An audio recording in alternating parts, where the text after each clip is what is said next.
It's time for Full Court Press, the best hour of the day, right here on the WagerTalk YouTube channel and live. I think we're back live on Twitter now, at least mine and at least the WagerTalk one. So thank you for bearing with us yesterday as we got through those technical difficulties, but we are back. We are on time, and let's just get right into it. I'm going to go to Brian Power because we got a lot to talk about today. This is a more extensive slate than I initially thought. Was at my desk at 6 a.m. this morning and felt like I should have probably been there at 5. So big double header in the top 25 tonight. I'm going to go to you. Arizona, Yukon. I believe this is a Gamble Pavilion in Storrs, Connecticut. How are you seeing this one? Yeah, first true road game for Arizona. Not only, by the way, we should note this. A good friend of the show, Clint, passed this info along to me or remind me about this. I was aware of it, but it's not something I was thinking of. They don't observe daylight savings time out in Arizona, guys. So this is actually only a 2 time zone trip for the Wildcats. They're in the mountain time zone during the winter. So file that away in your memory bank. Regardless of time zone, though, guys, Arizona, interesting to me. They're taking a very low volume of 3-point attempts this year. Just 27.2% of their total field goal attempts come from behind the arc. That's bottom 10 in the country. So 3-point variance is obviously a very real thing in college basketball. We talk about it all the time. They're a team where I guess there's just, because they're not attempting a lot, there's probably going to be less variance for the Wildcats. Now, the other concern on the Arizona side, freshman Cole Pete, heavily hyped. He's seen his scoring decrease every game. He had 30 in the opener against Florida, if you remember, down to only 7 against UCLA the other night. Nevertheless, Wildcats 4-0. They've got 2 wins against ranked opponents, Florida and UCLA. Not to be outdone, however, as you guys are well aware, Yukon just held off an excellent BYU team for a 2-point win up in Boston. Huskies shot 57%, basically 56.6 to be exact, overall from the floor. They had an 11-point lead at halftime. I will say, though, Trig, Dan Hurley may be a bit of a cause for concern in that his team shot so well and only won by 2. You shoot 56% from the floor, you'd expect to win by more than 2. Also, defensively, Yukon allowing the highest assist percentage in the entire country right now. I'm pretty close to market here in terms of the point spread. Made the game -5, which was right in line with where the line opened. Early money on the favorite. I think if you forced me to, and I hope you don't, but if you forced me to, I would look Yukon first half. My concern with Arizona, they're young. Like I said at the outset, first true road game. I think it could be a slow start for them in this kind of environment. We saw Yukon obviously get out to the big first half lead against BYU. Alex Karaban shooting the ball extremely well so far, 62% from the field. I think Yukon probably gets up by a few possessions going into the break. Let's get you in here, Rob. Sure. You got me? Yep. Yeah, you can hear? Okay. I wasn't sure if you could hear me. Real quick, I'm going to go back to what Brian was talking about, that game previous against BYU. Listen, that's a coaching moment for Danny Hurley. Yukon had that game wire to wire. And for whatever reason, and teams do this, got out of their comfort zone, tried to let off the gas, walk it up, slow it down, milk the clock. And A.J. DeBonsta went crazy at the end of that game. And BYU, which is a really, really good team, if they'd have had 35 more seconds, they might have got there because Yukon was not handling it well once they got close. But I would say for 33 minutes of that game, it was not a contest. And again, BYU is a really good basketball team. Puts a lot of faith in what Connecticut has for a starting 5 and a full rotation here. And believe me, Dan Hurley's not a guy who's going to miss a coaching point. So I wouldn't expect, if Yukon's ahead here, any let up whatsoever. Concern, Brian touched on it a little bit, first true road, but you're bringing a 4-pack of freshmen on the road. Koa Pete, you mentioned his numbers, Brian. He's still a freshman. These ups and downs are going to happen with these guys. In their rotation of 8, you got 4 guys that are inside the top 8 in minutes played for Arizona that are freshmen right now. The backcourt is steady. It's veteran. We know that Delorso and Bradley are solid players, but I do wonder about, Gamble is a very, very cramped arena. It's a campus arena. Yep. And they pack them in there. Adam, you've probably been there. And I can just speak for myself. When they play in the Hartford Civic Center, there's a lot more people who eat their dinner at 4:30 at night in the crowd. And when you play at Gamble, it is way more rowdier, coast to coast trip, 2 time zones or 3. I just wonder how these freshmen are going to handle the environment if UConn goes on a 10-0 run or something in this game. Arizona, if you want to just go to the schedule, they're well prepped. You played Florida on a neutral, or in Las Vegas. I don't think it was so neutral because Arizona has the fan base there. And then you play UCLA in Inglewood, 2 totally different styles. Florida brings a huge front court to the game, one of the nation's best. UCLA brings a lot of perimeter shooting and solid defense. So, stylistically, they're prepped. I just think the venue is a difficult ask for these 4 freshmen. I think UConn, is veteran as they are.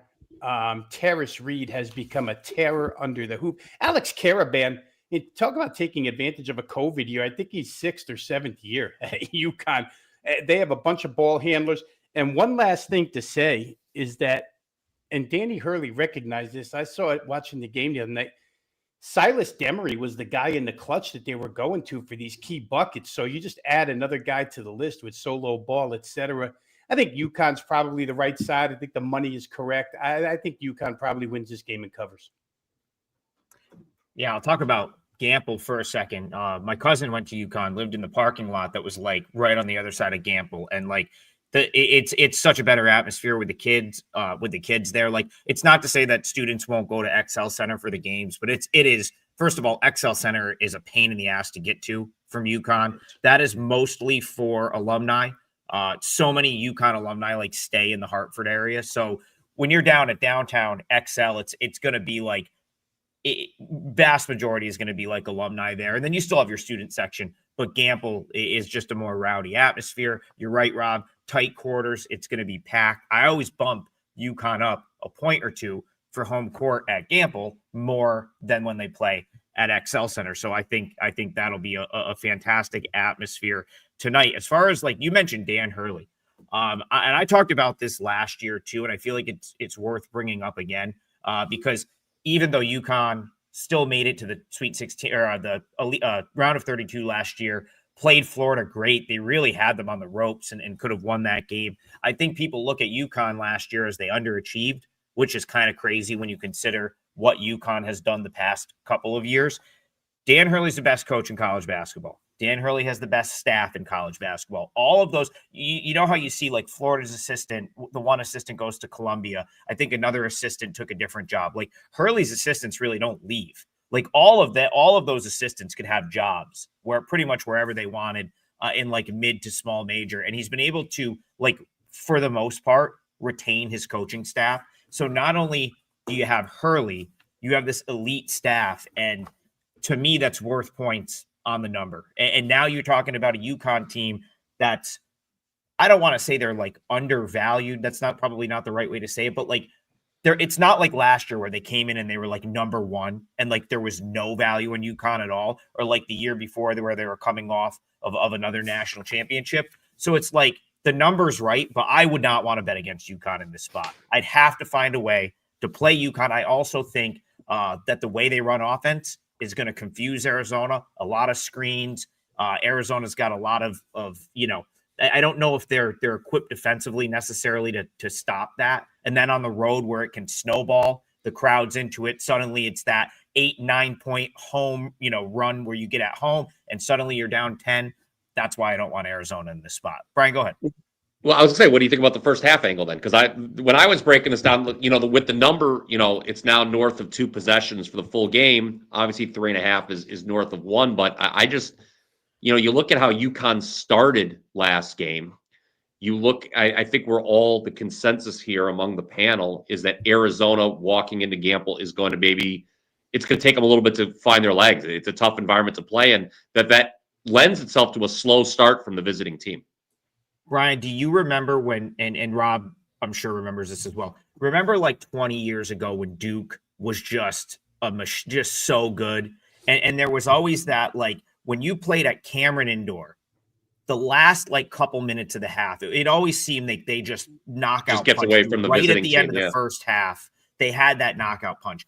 Every time the handful of times I've been to Gamble the last few years, Yukon's hit that knockout punch right at the end of the first half where it was like, I swear I think I've been like to 3 games at Gamble over the past like 5 years or so. And it was just like that last 4 minutes is real tough for opposing teams. And I'm pretty sure I went to Big East games who probably are used to it a little bit. When was the last time Arizona came to Gamble Pavilion, if ever, right? Like when was the last time they played at Gamble? When was the last time they played Yukon on the road? So like, yeah, I think you might be onto something with the first half. Rob, I'm going to come to you for part 2, little double feature tonight, because we have another massive game in college basketball that deserves the, the feature attention. We're going to head out, not to Champaign. I believe this is at the United Center or whatever, if they still call it that, in Chicago, where the Bulls play. So kind of a home game for Illinois. Do you still give them the home court bump when they play in Chicago, Rob? I think you should, but maybe not as much as I'm trying to think of a good example of a team who might get into a bigger arena from their campus, Adam. But since I can't right off the top of my head, I mean, we did just talk about Stores to Hartford, where the bump is less, certainly. It'd probably be a little less here. Alabama, in all likelihood, they might travel a little bit here. I didn't get exact numbers on Alabama ticket sales to get to the United Arena, or United Center. But we could see some crimson in the crowd. Game, fundamentally, guys, for Illinois, let's just right off the bat, they still have the injuries, right? They've played with them for most of the season. Tomas Ivasic still out. Big Z, his brother, still in. And, of course, they played without their point guard, Petrovic, all season long. For Illinois, let me start with this, because I remember saying to Brian last time we had Alabama, perhaps you and Nate Oates should have a conversation. And we discussed how Nate Oates, in his quotes, thought that his team was grossly underrated. And then they went out and got beat by Purdue 87-80. Here's today's Nate Oates, guys, because I want to have quote session here from Nate Oates. This might become a thing on this show, quote session from Nate Oates. After the Purdue game, he said, "That's embarrassing. In life, in sports, the team that plays harder, the people that work harder in whatever field you're in should win, and they won. They deserve to win.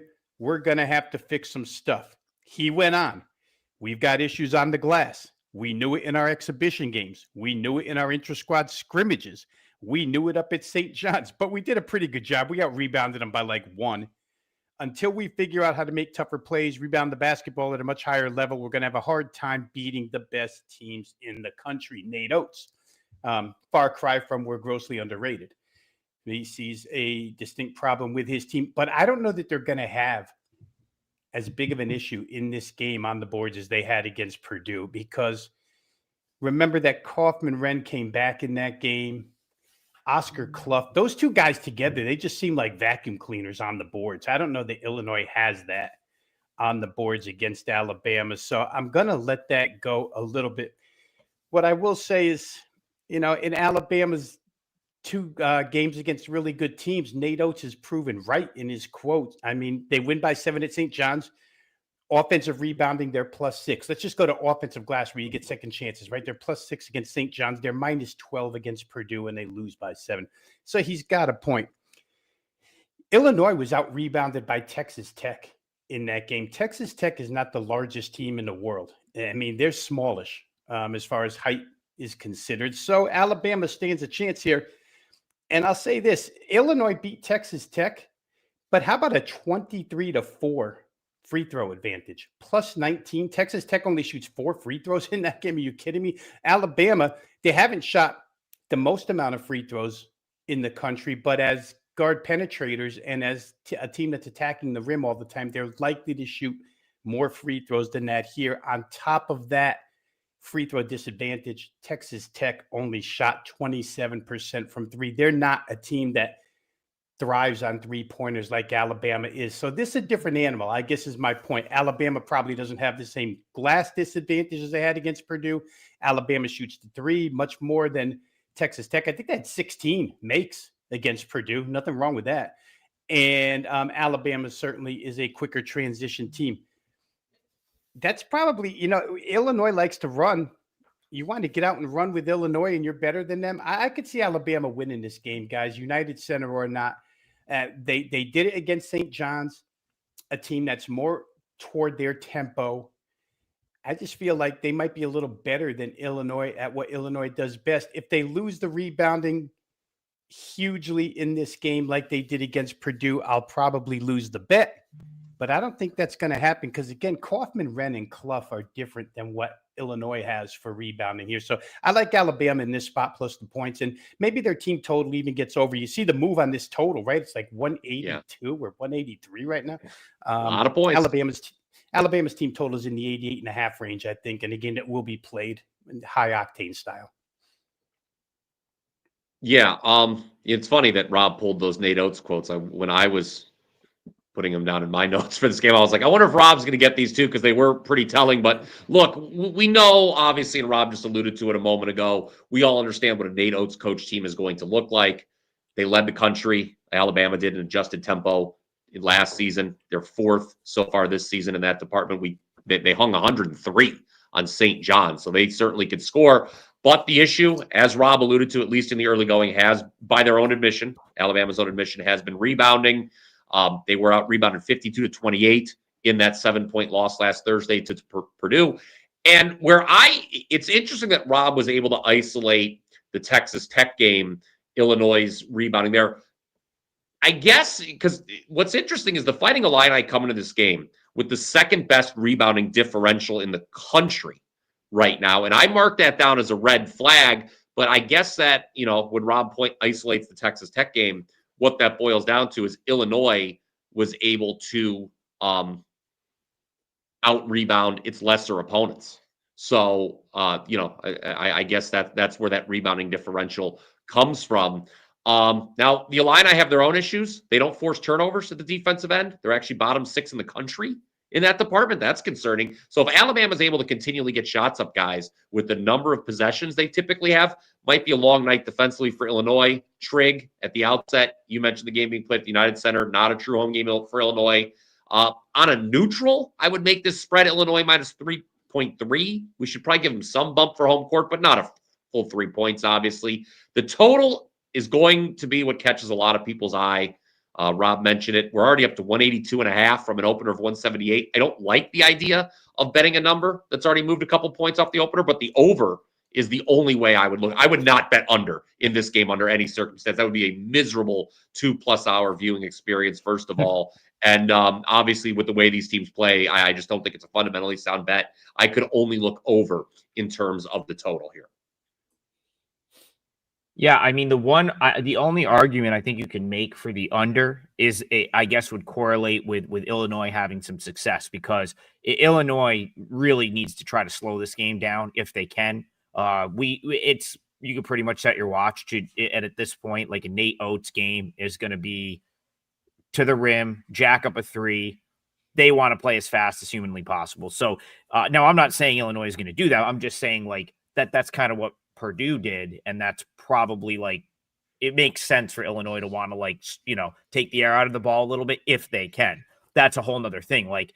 There's wanting to do that, and then there's being able to do that against Alabama. As we know, that the latter, most teams would love to do that, and they just can't, because Alabama is so insanely athletic and really typically is able to play their game against just about anyone. Now, the Ivisic brothers is very important here, in my opinion. Tommy is God. I'm struggling here. I'm just going to go first names, and I'm going to shorten it. I'm going to call him Tommy. Tomislav has not played since the Jackson State game. That being said, how impressive was Illinois against a Texas Tech team that I think is very, very good? And they didn't have him in that game. And they were I remember getting into a conversation with Brian about his number on Illinois, thinking it was a little high in that game. And Illinois was clearly the better side. If I remember Texas Tech kind of snuck in to maybe backdoor some numbers in that game, but Illinois kind of controlled that game. Like that was like so impressive to me. And now you might get him back. The other brother who has been the one that's been in the starting lineup, I guess got banged up against Colgate. Not sure what the status is, but like those two are kind of important here because that's your rim defense if you're Illinois. I'd love to. I wish I was like more confident in Alabama because I do think there's some value at like 4.5, which is what I'm seeing some places now, but I'm just not. I don't really want to go against this Illinois team. So the slightest of leans toward Bama at 4.5, but I've already played so much other stuff for today. I don't think I'll be on this game. One thing, Adam, I'll throw in real quick, just fundamentally in that game. You know, Big Z, the center, Ivisic for Illinois, likes to float from the rim. He's a 3-point shooter too. Yep. And that just opens the door for Bama to clear glass when your 7-1 is standing outside the arc. So I don't know that they'll have the rebounding concerns that they've had prior, especially against Purdue. That just kind of hammers that point home. All right, we got to get Garth in here. First of all, you guys can all thank Garth for the donation here because I was not going to talk about this game since it's one of my client plays. But I've got quite a few today, so I'll give one out here. But first thing I want, he says, got hooked with my Army team total last night. Yeah, that was a tough beat on his Army team total. We kind of talked about that game. I don't think anyone really gave anything out definitive in that game, but I watched some of it, and my one takeaway there, Garth, is like that's the second time this year that I felt like Army was like way outclassed, and Rob actually kind of nailed it. They like accidentally got there at the end where it was like they were clearly out of the game and they just kind of like, you know, got there in garbage time to the over.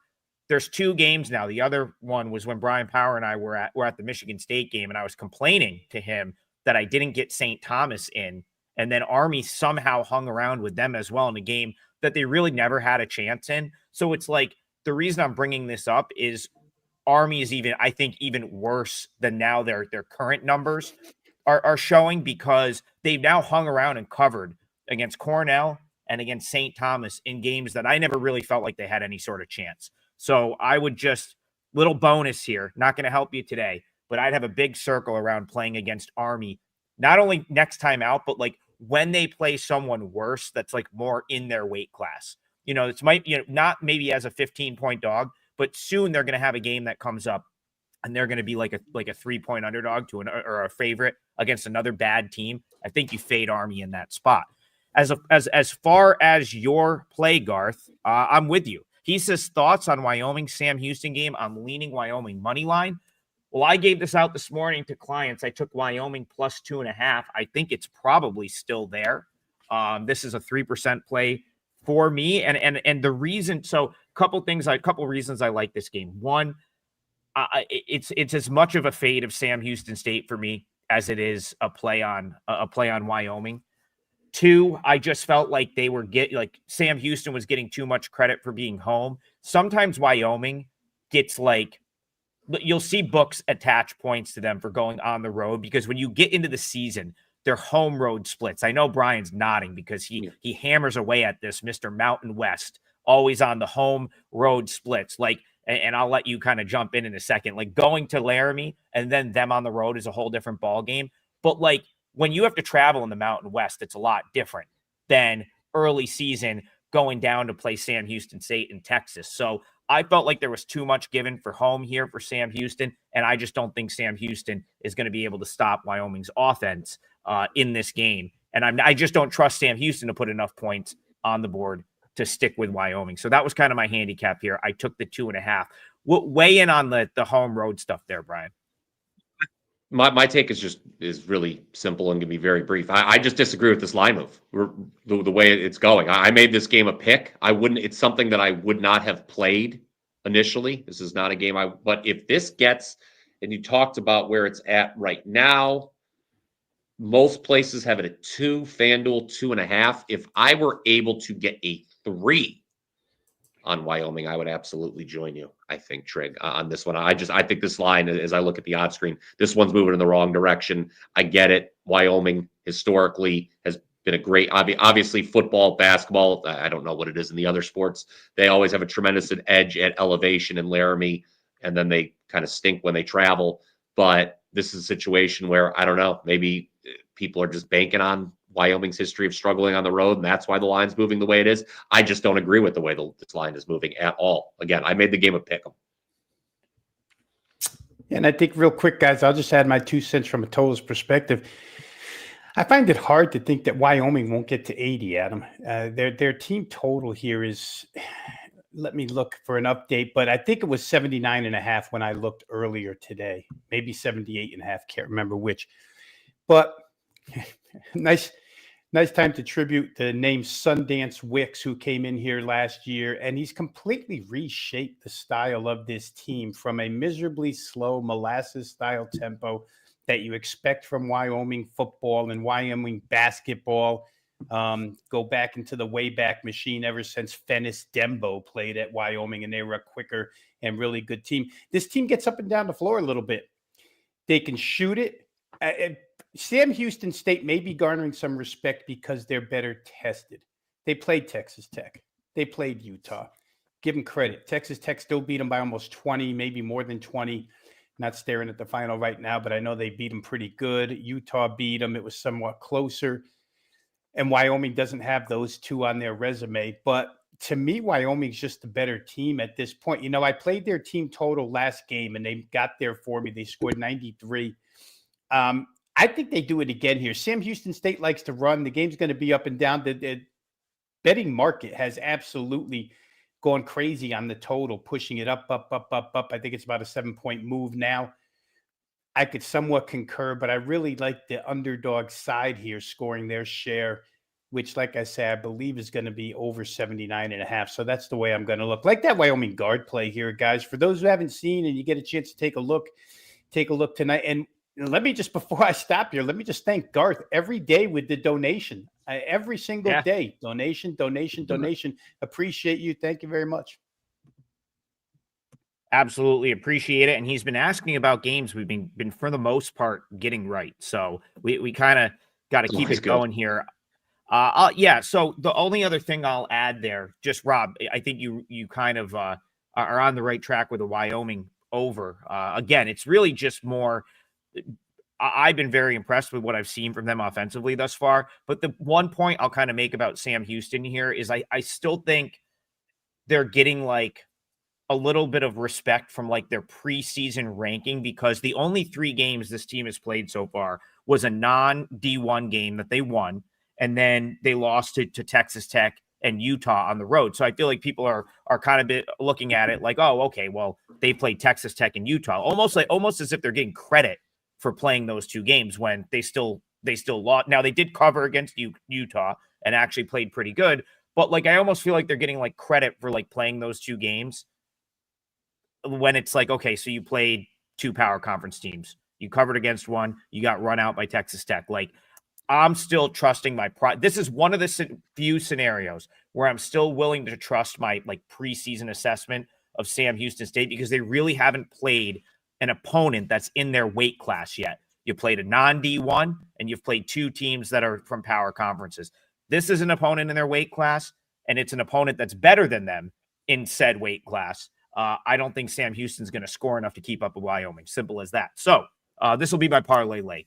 Client play for me, and I will go Wyoming plus. Can I get plus 2.5 still? Is that out there, Brian? It's at FanDuel, a very popular website, I understand. So we'll say Wyoming plus 2.5. If I have to attach the minus 120 to it by the end of the show, I will do that. And thanks for the donation, Garth. Thank you for the question. And Wyoming plus 2.5 parlay leg. Go ahead, Brian. I was just going to say, guys, and remember, we obviously, Garth, we appreciate it so much. If you guys just want to drop a simple like by smashing that thumbs up button unders, or of course, make sure you click subscribe. That way you'll be instantly notified when this show goes live, 10 a.m. Eastern, every Monday through Friday here on the WagerTalk YouTube channel. Just wanted to make that clear. Yeah, and also, if you didn't know, we all sell our plays at WagerTalk.com. So if you ever want to know everything that we're on in a given day, head on over to WagerTalk.com. We have great specials up right now. full court package gets you 3 days. I've already fired 5 college basketball plays for the day. My God. Had those yeah. Well, listen, I feel like I have an edge right now, and I think it makes more sense to kind of spread it out. 3 and 2 for me last night. Hit my 4%er, which was the top play, and I'm beating a lot of numbers on these. So again, that is my shameless plug for myself, if you will. I'll just say I gave out a lot of stuff.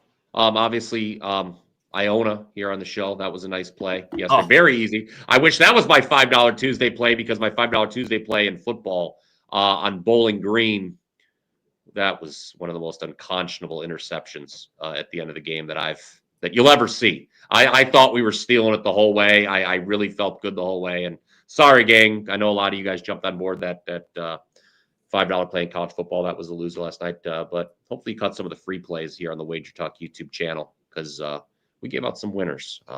If you want to check at Brian Power _wins, like it says under my name there on the screen. Rob, I'm going to go to you for this one, but before I do, Brian gave out Iona yesterday, won by like 100. I feel like they were up by 30. You love coaching changes, Rob. Iona brought in an NBA guy, Dan Giroux. I didn't realize they were bringing an NBA team to New Rochelle, because that team has looked, and I can't stand giving them an ounce of credit. We don't like Iona over at Siena. It is our MAC rival. That's been going on for a long time now, but they look awesome. I'm glad we don't have to play them. Siena doesn't have to play them until like January. Hopefully they can get this out of their system, but they look incredible so far. Can I give you something real fast here? Because I was going to bring this into the show, but I want to say now, good friend of mine, been in business with him for a little bit, for the last 25, 30 years, but he's a Stillwater guy, Oklahoma State through and through, although he graduated Vanderbilt. He sends me this quote. When you said Iona is like a pro team, Adam, it just reminded me of this. I got to read this text to you guys. We were going back and forth about Steve Lutz. And he says to me, I take it all back on Lutz. He's calm and cool, but active. Pokes are a semi-pro team, and it's crazy. Jumped 20 spots on KenPom after the A&M win, and they're just getting started. They have it all: size, scoring, shooting, rebounding, ball handling, experience, and an adult Iranian man who looks like Freddie Mercury. So to teams that are semi-pro or pro, my buddy is very, very high on Oklahoma State, who tonight is anywhere between 4.5 and 5.5 point favorites against South Florida, if anybody wants to talk about that game. Yeah, Rob, I want to go back to you on that, because not only do we have Oklahoma State, but we have Nate Oates Jr. over at South Florida, and Brian Hodgson, who is playing suddenly. I don't know if you haven't watched South Florida yet this year, they look a lot like Alabama. Maybe not to the caliber of the player that they're getting. Like Alabama's getting basically whoever they want. South Florida's got to do a little bit more recruiting to get the guys they want there. But Rob, I mean, every game is in the 90s. They're up and down. It really is just Nate Oates carbon copy now for USF. So talk to me about that game. Stillwater, Oklahoma tonight, Oklahoma State, South Florida. How you see it? Yeah, I think exactly the way we described it, Adam. It's going to be up and down. Steve Lutz has a history of playing fast anyway through the OVC. I remember when Belmont and Murray were together in that league. Steve Lutz always brought a high-tempo team into the games. I think that for what it's worth at this point, I think Oklahoma State might be a little more well-rounded. At home, Gallagher-Iba, again, not an easy place to play, not a venue that South Florida has frequented over the years. But I think Oklahoma State's equipped to go ahead and defend against that style, because they'll run it right back down at South Florida. So full game total, I'm not that, you can't play under, let's put it that way. But I would rather focus on is the Oklahoma State side, which I think will exceed their team total. And I think they might cover this game as well. What's yet to be seen out of South Florida, and really what's yet to be seen out of Nate Oates' Alabama, is ability to play defense at any sort of consistent level. Like Alabama, South Florida doesn't mind if you score on them, because they're just going to take it out of the bucket and try and score 3 on your 2. Oklahoma State's been fairly good at shooting the threes, so they might match them there. I think it's a high-scoring game. No, you don't need advanced knowledge to make that statement. But I do think the Oklahoma State side. It's funny, Adam. I was going to say I'm being proactive with Oklahoma State, but yet this line is 5. Some places 5.5, and it seems like the market has bought into Oklahoma State early in early betting because it was 4.5 as an opener. So maybe I'm not as proactive as I think with semi-inside knowledge that I think is going to help me. But I like the Oklahoma State side. And I'll just add one more because I watched this closely last night. If we're going to talk about Nate Oates' coaching tree, Georgia Southern with a Nate Oates disciple. And I was watching that game close last night to see if it got over the total. And last night, that game was really low scoring against Georgia Tech. Kind of a surprise. Damon Stoudemire against a Nate Oates disciple run team. More or less bad shooting than really slower tempo. So keep an eye on Georgia Southern if we're keeping track of all these Nate Oates coaches across the country. I have nothing to add to that game, but I want to get my parlay leg out, Trig, if that's okay, because I see it flashing on the screen. All right. Go there. Let's go there. All right. We're 2 for 2 this week. Taking short home favorites in both instances. We mentioned Iona last night, running Princeton out of the gym, and then we had the Dolphins of Lemoyne on Monday as a short home favorite as well. I want to go Jacksonville State. Can I get, since we're throwing this in a parlay, Trig, can I just play it on the money line? They're minus 130, minus 140 on the money line. So before this show started, guys, if I can peel back the curtain a little bit, this number moved from 2 to 3. And I was like, okay, it's in line with what I make this number a lot higher. And I thought the line was moving in the right direction. As Rob was breaking down Oklahoma State, all of a sudden I started seeing flashes on my screen and it started going in the other direction. I don't agree with that. I think right now is the time to act. Right now is the time I want to talk about this game. This is a sheer numbers play for me, Trig. I make this number north of, I think I'm way off market here now with this line, with the pushback towards South Alabama. I will talk about the South Alabama side just a little bit while it's just basically a numbers play. South Alabama, they're 5-0 this year, okay? Couple wins over MAC schools, 3 wins by 6 points or less so far. So I actually really like this money line angle because I could see this being, you know how close game variance goes. Yep. You win a bunch of close games, and guess what happens? The regression gods say, no, we're not going to let you do that anymore. And this could be a close one tonight. So I like the idea of just playing Jacksonville State on the money line. One of those guys, it should be pointed out, and we noted this last week when South Alabama, or it was even maybe 2 weeks ago now at this point, when South Alabama beat Toledo, they were up bigger in that game. But they did have to come from behind to beat Alcorn State, which, so those are like, obviously, okay, in one situation, they probably should have won by more. The other situation, they were lucky to win maybe at all. So give me Jacksonville State on the money line for my leg of the parlay here. I think the Gamecocks end South Alabama's unbeaten run to the season. Would you say like minus 130 on that? It is, yes, minus 130. We'll call it minus 135. All right. Minus 135. All right. We have 2 legs of the parlay locked in. Over the next 22 minutes, we will get a leg from Rob Vino to close it out. Someone in the chat says the Italian stallion Rob Vino in the chat saying, what's up? That's B Daddy. He's been was a jobber in 1980s wrestling, I think, right there. The Italian stallion. That's the guy who was losing to Arn Anderson on a Saturday night in 1987, man. It was Rocky Balboa before that. Yeah. Yes. So real quick, like WWE jobber story. We had one of my buddies. One of my buddies was a writer for WWE. His friend was one of his friends was like years ago. I don't know if he still has the job or not, but like he would every once in a while, like they would just name jobbers like random stuff, like if it was a squash match, and like every once in a while he would like name them like one of our names. So like there was like not mine. I don't think my name ever got on like Monday Night Raw, but like definitely a couple of the other guys in the group did, where it was just like awesome. They'd come out and get like squashed by like Ryback in like a 30-second match just to, so standing stuff. I have a buddy. I have a good friend who still writes there. As a matter of fact, you and I never had that conversation, Trick. Yeah, that's I'm surprised it didn't come up in this 6 hours we spent in the car the other day. Exactly. For real.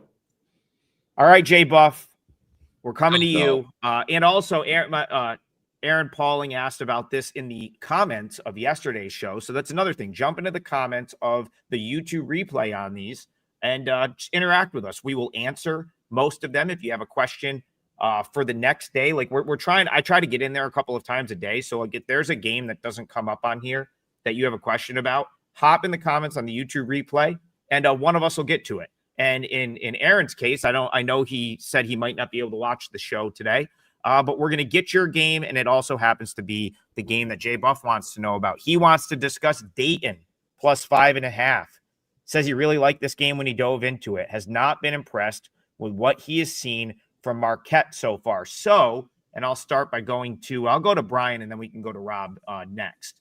I wasn't so much not impressed with Marquette over the weekend, but I was asking myself, or it wasn't over the weekend. We did a show that day because on air, Brian, we watched that Marquette Maryland line explode. And I think it got as high as to like maybe 7, like 2.5, almost like up to 7.5. I think people were still laying 7 with Marquette because Maryland had some guys out. And Maryland just played good in that game. Like, tip the cap to Maryland. They just played a really, really good game and beat Marquette without a couple of their top players. So what does that do to your handicap here? Like, how do you take that info and process it? I figured somebody was going to ask about this game. My issue is, I don't have an issue, but, Dayton, I look at Dayton, I kind of lean towards taking the points here. Dayton, their lone loss was to Cincinnati. It's okay. That's so they've played somebody of substance. They've been in an unfriendly, that hostile environment, if you will. I think Dayton's going to be better defensively this season.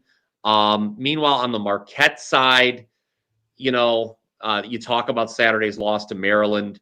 They were kind of inefficient, I thought, on the offensive end. The 3-point shooting outside of Ross and Gold hasn't been that good. Maryland scored a lot, 47 points, over 1.15 points per possession. I don't know. I just look at this right now. If you force me to make a play, I would take Dayton. I figured this game was going to come up in the chat, so I just wanted to have kind of a lean, if you will. And to my chagrin, I guess, I agree with Jay Buff. I would take the points. Rob, I want to go to you on this one because I wanted to follow you two on this game because I have opinions on both the side and total, and I have a feeling that you're going to talk to me about the total on this one.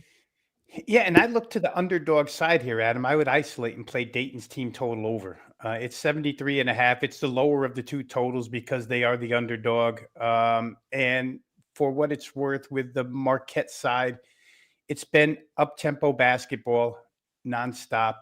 Anthony Grant doesn't have the history of wanting to play that way, guys, but yet they played some really high scoring games. It's another team where just on a personal level, sitting down before the games tip off, opening up a bunch of apps. And I took a shot on Dayton's team total last game and they poured in 90 plus, I think it was, got me over the team total pretty easily.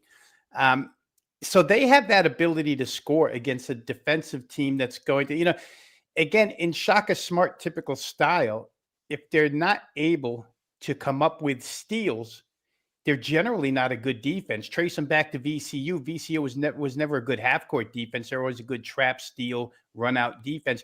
Dayton handles the ball really well. They shoot it pretty well, especially from the interior. I like the team total on that side here, Adam, in a game that I don't think Dayton's going to be able to control pace for a majority of the game. I think that'll be Marquette for better than 20 minutes. But I think Dayton could even outscore them in that sort of game. The better defensive team, equipped with offensive weaponry. To me, 73.5 looked too low. Rob, I rarely have a strong opinion on a total. I kind of love the over here. It's not going to make my card because it's just like not really how I bet. And I don't really trust like my set, I don't really make numbers for totals. Like it's just not how I attack the market. But this is a rare scenario where I'm pretty confident that there's going to be a lot of points in this game. So to go to your point, like, you know, the first thing that I thought when I looked at this was, okay, I'm going to probably like Marquette, thinking that they're going to bounce back off of like the tough Maryland loss. But my number kind of came out right in line with the market, 5.5. And I had to like almost like pinch myself a little bit and say, like, are you being too critical of Dayton? Because the Dayton games I've watched just this year, I've watched 2 Dayton games in their entirety. It was the UMBC game where they really kind of, you know, toughed out a 6-point win as like a 23-point underdog. And then I caught most of the Bethune-Cookman game on Saturday. And Dayton's defense was a disaster. I mean, that is not a team. I know they somehow took Auburn to overtime. That is not a team that should be like getting whatever they want on offense against you. And that is exactly what they did all game. Dayton ended up sort of just like, you know, kind of going back to what you were saying, Robin, and why I think you like the Dayton team total. They just executed on offense the entire time, put up 91 points, ended up winning 91-82. But I was like, man, this team is just not able to stop a SWAC team. And then the previous game, you know, they lost that game to Cincinnati by 12. I didn't watch any of that game. I feel like I might be even more anti-Dayton had I did. So number came out right where I sort of expected it to be. And, you know, they haven't now Dayton hasn't covered in a while. So it's like, maybe this is where they nip one and keep it within the number. So I'm not going to give anything out on the side, but I'm pretty confident that this is going to have points. So I would then concur with your Dayton team total, Rob. I think both team totals probably get there. Yeah, I think it's a little different, Adam, because we have to guess. I'm not at their practices. I'm not in his head. But to me, it seems like Anthony Grant is making an adjustment off of his coaching philosophy because of what he has on the floor. It just seems to me that he sees that maybe he doesn't have the defensive capability this year, and he's got a team that's more apt to score points. So that's what he's going with. The game you just brought up is the game where I had the team total. It was the Bethune-Cookman game, mainly because Reggie Theus was on the other side, and I just thought there'd be pace. They could score on Cookman, but Cookman pushed back and scored. So it's not the first time Bethune-Cookman has been good this year under Reggie Theus. So we'll have to keep an eye on them too. I think we've said that before, but I do think 73.5 is too low of a number for Dayton here. I think they should get to 75 pretty easily. All right. I'm feeling generous today, and I see like a whole bunch of people asking about it. And I also kind of screwed myself showing up with this shirt. So I'm going to go to the Toledo game. And Rob, I'm coming to you next for a parlay. So I will give you the heads up there if you want to sort of figure out what you want to give out for the parlay or what game you want to go to. But there's a whole bunch of people asking about Toledo in the chat. Brian Power and I had the privilege of going to Savage Arena last weekend, 2 weekends ago. They kind of treated us like kings there. So thank you to the University of Toledo for sort of giving us the full access, the full tour. Awesome. I think we were on like an hour tour at one point. All the behind the scenes stuff they have. They opened this great new area. That's all. It has nothing to do with the handicap here, but you know, we just felt like I would bring it up. People want to talk Toledo, Youngstown State, Brian, and I truly feel like I feel like I have I told you this in the car on the way to East Lansing. I felt like I had this Toledo team pegged. And now the last 2 times they've played since we went, I've cashed tickets for and against them. I cashed with Toledo against Wright State, and then I faded them over the weekend with a Detroit team that was catching 10 points. I just didn't think there was any way that Toledo should be favored in that game. What I figured out with Toledo is they're going to struggle against a zone. We saw the game that we saw, Brian. Marshall made the adjustment. Second half, they tweaked their zone a little bit. Toledo couldn't get a shot off. Go back to the first game they played, South Alabama team we just talked about. Very good zone defense. Toledo dug them. Now they figured it out at the end, almost came back and won, but dug themselves a huge hole in that game. The Wright State game was a better matchup for them, and they went into Wright State and won easily. I think Youngstown State is a good matchup for Toledo as well. I just don't think they're going to hit them with that type of defense. They've got a little bit of a size. You know, they've got some size on the inside where they're going to be able to get the ball into the paint. And so I really do like Toledo in this spot. I just think it's a far more favorable matchup. And now, like, you're getting them as like a pick on their home floor.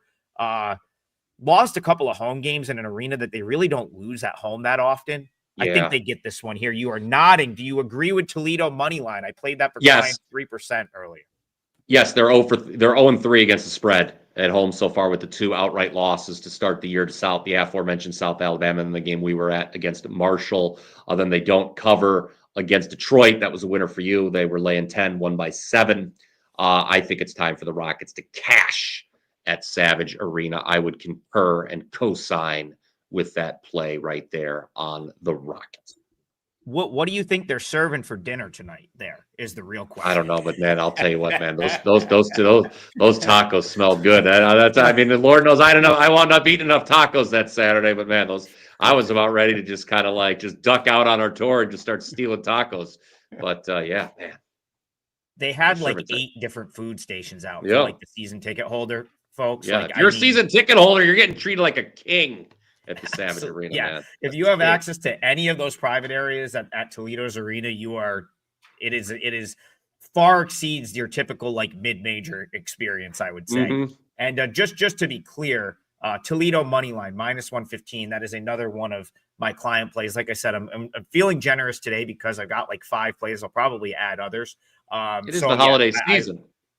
Like I was gonna put Toledo in the parlay, but Garth asked about Wyoming. I got excited and threw that one in instead. So Toledo 3%er, a game I like quite a bit. And I think it's a good bet. I think it's a good matchup for them. All right, Rob, do you have the game that's going to close this 3-teamer out? Yeah, I'm going to, and hopefully the chat doesn't accuse me of being a homer because I've done this before, but I'm going to go back. Rob, I gave Sienna out on the show the other day. Couldn't be worse than me. Yeah, I'm going to go back to the well. I mean, we barely got there by half a point the first time. I'm going to go back to the well with Belmont tonight against Lipkcom. Belmont is a 13.5-point chalk. I think at this point they've been bet up a little bit from 12.5 to 13.5. Total's gone way up. For those who don't know, I mean, this isn't Ohio State, Michigan, but this is a pretty hot rivalry. Belmont Lipkcom. Casey Alexander, coach of Belmont, coached there, and this was his dream job to come back and, when Rick Byrd, finally put the vest to rest and stepped down as Belmont head coach, Casey Alexander stepped in. He's done a great job. Belmont off to a pretty good start here. Lipkcom, not so much, guys. Coaching change here.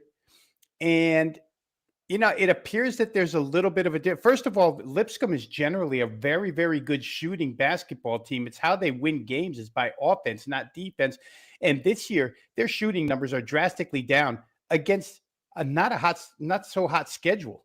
So I'm wondering a little bit about the coaching change here that's taken place in Lipkcom. Meanwhile, Belmont, they too haven't really gotten to their 3-point capabilities as of yet, but they're playing a little more to their interior strengths this season, which I think would help here.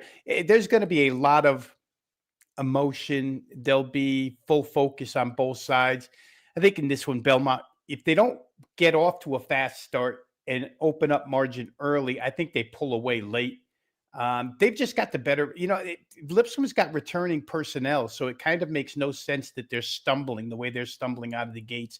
But I think we have to take advantage of it while we can. When they get into conference play, they'll probably be rounded into form by then. I don't think it happens now. I like Belmont here, a team that can get you to 90 in a blink of an eye. Belmont minus the 13.5. And real quick here, guys, I mentioned Air Force, and Army and Air Force have now made Adams' worst 5 in the country list. So boo to the military academies for being so bad at college basketball. But Air Force is taking money today, guys. Yeah, we should talk about that quick because that is Navy's good this year. So shout out to Navy. I think they're going to be in the mix in the Patriot. Derry Hardaway says Rob Vino the GOAT. I second that. And I hope we can get it done for you guys on the parlay because we keep going 2-1. But I think the info has been beneficial, and hopefully we'll go 3-0 today. But we have a few minutes, so we'll recap the parlay at the end of the show. Rob, let's talk about that game because I'm not going to bet it, but I have some opinions, and I think we have Air Force at home against Alabama State, a SWAC team. The opening number was -1. Who would have ever imagined you'd see something like that? And now Air Force is taking money, and I don't know if I really agree with that. So what do you make of this, Rob? Clune Arena tonight in Colorado Springs, Colorado, the Air Force Falcons. Yeah, you really don't know what to make out of it from a fundamental standpoint, Adam, right? I would argue that Alabama State's going to be pretty good in the SWAC this year.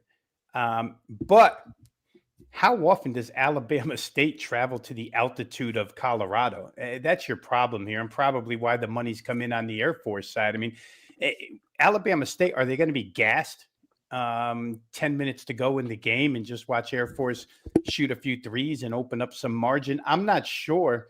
I don't think Air Force is any good, like we've said repeatedly here, and actually we've played against them in the parlay, so that verifies that. But I would say that on a different floor, maybe I would bet Alabama State in this game. But on this floor, again, it's just a strange road trip for a SWAC team to take into Colorado Springs. And I don't know enough about them in altitude to know if this roster is going to handle it or not. What's your number on this one, Brian? Did you have a number for this game? I didn't actually do that one handy, but we can get that very handy, because guess what? While you're getting that, both these teams start with A, so it's going to be very easy for me to do that. Easy to sort. He alphabetizes his power. Yes. Nice. So, while you're getting your number, all I'll say is, like, I personally made the number where it opened, Air Force -1, and this is a scenario where, so I've been to Clune Arena before. They probably won't be much of an atmosphere at this game. So it's like, I think the altitude thing is a little bit overblown, especially when it comes to Air Force, who plays very, very slow. Like, it's like not like Air Force is going to like tempo you to death. So I don't know how you're really getting tired playing against Air Force, to be honest. Like, they play slow. Their offense is abysmal. So it's like, for me, like, I think people, like you're saying, Robert, just betting Air Force at home, altitude, like, huge advantage. Right. Is it though? Like, didn't Long Island sort of like get there in the second half of that game? So it's like they didn't run out of gas. Alabama State had no problem with UAB. Like, I kind of like Alabama State here too, especially at the current number. So you asked about, I made it 1.75. That means it kind of just falls between 1.5 and 2, obviously, for the lines. So I was also closer current. And somebody in the chat, Steve Duke, Eagle Eye, he points out he made a good point. This Alabama A&M team just played Colorado. So that actually gave them a game to get accustomed to the altitude of out there. Yeah. So again, that's another reason maybe it doesn't bother them as much, besides the fact that Air Force, how do we say?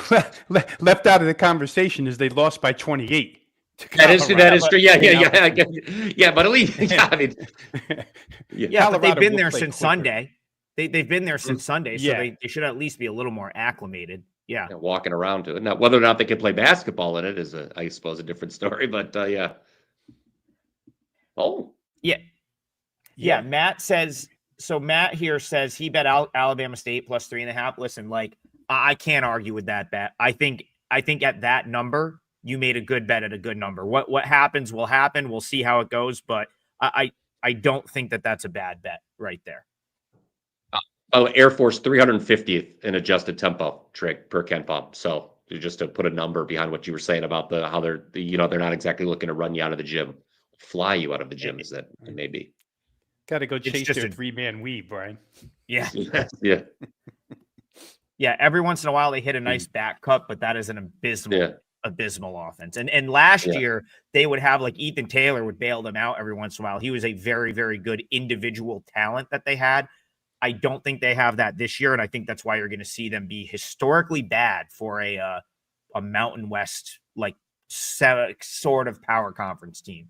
I know Mountain West is they get called mid-major sometime. That's crazy. That's not a mid-major league, but yeah, I think they're above a high major. By the way, Air Force 333rd off in adjusted offensive efficiency at Ken Pom. Alabama A&M 337th. So I don't know. Maybe it's. What's the total? Wait till the day when Army plays Air Force this season, and we get to talk about it. This total, the total's dropping like a rock, and I can't argue. Well, I think we all kind of don't really agree with the way the spread's moving, but I do sort of concur with the way this total is moving. All right, we have reached the end of the show, which means we recap the parlay one more time. I did price in a -120 for Wyoming, and I put a -135 for Brian's money line play. So the parlay odds today will be +510. which is fine. I'd take a 5 plus 510 hit, especially after the last couple of ones that have not gone our way, but still up, I believe it's 8 units on the season, 8.8, something like that. I've got the exact count somewhere. I'll have it tomorrow, win or lose. The parlay is going to be Wyoming plus 2.5, Belmont for Rob Vino minus 13.5, and then Brian Power is going to go Jacksonville State minus 135 on the money line. So a 3-teamer, all sides today. Wyoming plus 2.5, Jacksonville State on the money line minus 135, and then Vino is going Belmont minus 13.5. Thank you guys again for tuning in. Don't forget to like and subscribe, and even leave us a comment on the replay. It truly does help. We will see you guys tomorrow morning for more Full Court Press.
NHL best bets for November 19th. Welcome to Puck Time on WagerTalk TV. Andrew, Carmine, and Buster with you guys today. Let's make some money on the ice. Let's cash some tickets.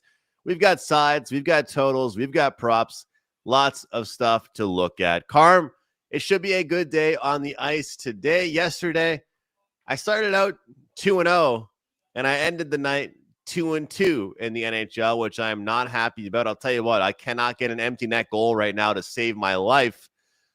These nets could be empty for about 20 minutes, and I would not get an empty net goal. But hey, at least I was right on the show about the Vegas Golden Knights, because I heard Brian say, I don't want to go against Andrew when he's on the show. So he started saying it when I got off the show, when I had to leave. But hey, the joke is on me, because I didn't even win on them. I had the team total. So we hit with the $5 play, though. Shout out to all of you guys that joined me. We had the Columbus and a Winnipeg over the total. And Carm, you had it a little bit easier because, well, you just had Winnipeg in regulation, and they carried the bulk of the load for my over. Easy. Very easy. Yeah, they got it done, Andrew. So I'm pretty happy. with the way things turned out as far as that game goes. I was giving our good buddy the Prez a hard time all night because he had a 5% play on the Leafs. And the injuries in that game, obviously Austin Matthews, the injuries we knew about, but then Matthew Nyes gets ruled out as well too. The line plummets to like 110 both ways. He's worried about it. And his Wi-Fi, I think he's using like those AOL discs and dial-up because like he's 15 seconds behind. So I started screwing with him. I'm sending him, guys, I'm telling you, I'm sending him text messages in the third period. And it's totally messing with his mind that he got pissed off. He's like, stop sending these messages. Cause I'm like, oh my God, right? How did they miss that? And like nothing happened. It was a commercial break and I'm sending him these and driving him nuts. And then just before the Leafs scored, I sent him a text message that said, F. Sorry, man. I was pulling for you. And then the Leafs scored. So I got that message and thought he lost. He lost the play, but he ended up winning the play. So, Andrew, you got to give the guy a hard time. And I'll tell you, everyone's going to talk about that Nylander goal, and it was such a nice goal. But, Karma, I was saying this on Twitter. You got to give credit to Tavares, Johnny T. People will make fun of how much he took for that contract when he first signed, like 11.5 or 10.5, whatever it was. But, man, he is on a steal of a contract now. What is he making, like 4.5 sheets? This guy he was battling in overtime, pretty much had 3 Blues players on him in the boards. He won the battle. He kicked it back, and they ended up scoring. Great goal there from Nylander. And before we get into our first game, everyone's talking about it right now. We got multiple comments coming in. And TJ says NHL is in good hands with the future. Carm, if you're Gary Bettman right now, if you are someone that works in the NHL or you're a hockey fan or hockey media member, to get Connor Bedard and Macklin Celebrini both getting a hat trick in one night, it is just exactly what you want to see. As someone that's just grew up watching the Ovechkin versus Crosby rivalry and all these great players. Unfortunately, Crosby's not going to be around forever in this league. Ovechkin's not going to be around forever in this league. It seems like it's a really good time for some of these younger players. But as your number one fan says here, Carm, let's not waste any more time. Let's get to the games. Calgary visiting your Buffalo Sabres in Buffalo. I'm curious here, Carm. Is this a spot for the Buffalo Sabres you're willing to take with this price? I mean, a lot of times I like to say I'm going to read what the books are telling us. And how many times a year are you ever going to get the Buffalo Sabres minus 160? Realistically, I don't know how many times it will ever happen this season, but we have it right now. Buffalo minus 155, 160 at home. What do you think? The line's where it should be. They probably should be. I know it's hard to believe. It might be just a touch inflated because of the fact that they beat the Edmonton Oilers 5-1 and beat them handily in that game just a couple nights ago. But they're not the type of team that strings together the same type of effort each and every night. And it's funny because I was actually heading to Tim Hortons to grab my coffee, and I'm listening to the Sabres WGR 550, and they're talking about like the Buffalo Calgary game. And it's like, for the Sabres, this is a must win. You're supposed to beat up on teams like Calgary. And it's kind of true. The Flames are not playing the best of hockey right now. Obviously, there's something like 2-10 on the road this season. But every once in a while, they jump up and surprise you, and they would do it against a team like the Buffalo Sabres. Sabres are 157, Calgary's 129. Like the total sits here at 6. I looked at a bunch of different angles in this game to try and find a play.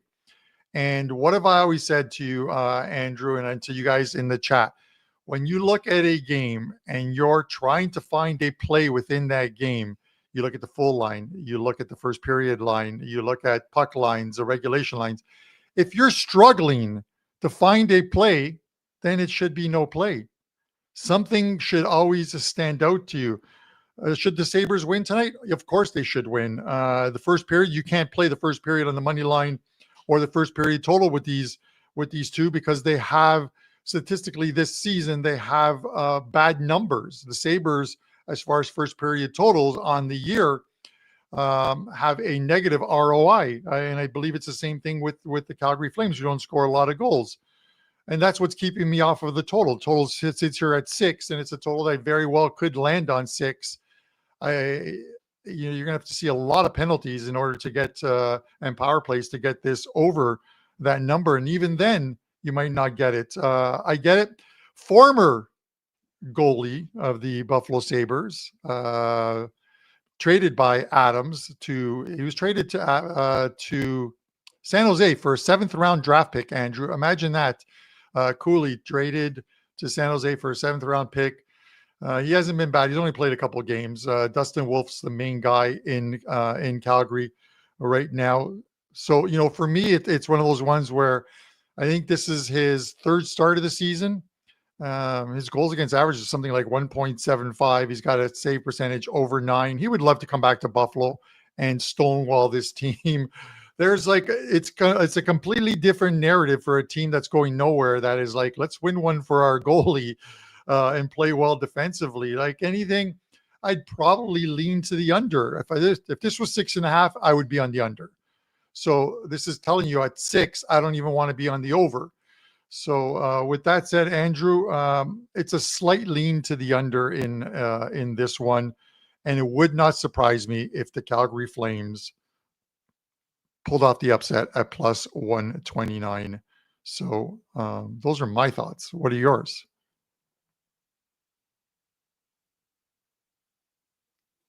Wow, I was trying to pay you a compliment there and I was muted. But I like a lot of the thoughts that you just said there, Carm. I'm with you on that.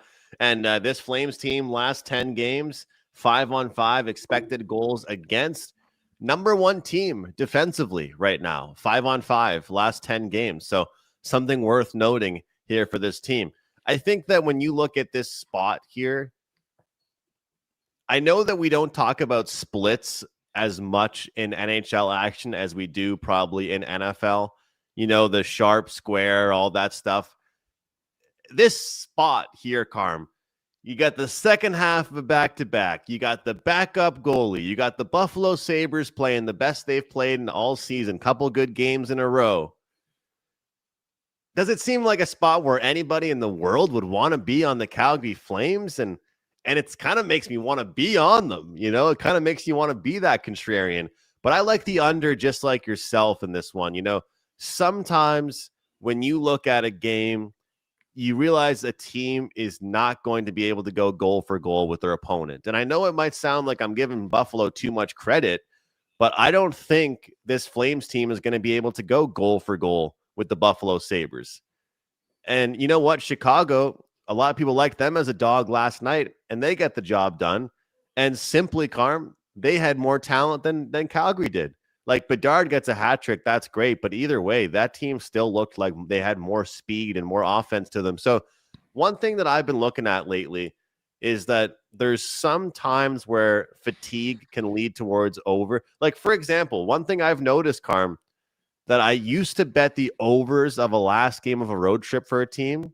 And now this season, the unders of a last game of a road trip. It's almost like I used to think the overs would hit because of fatigue that would lead to goals.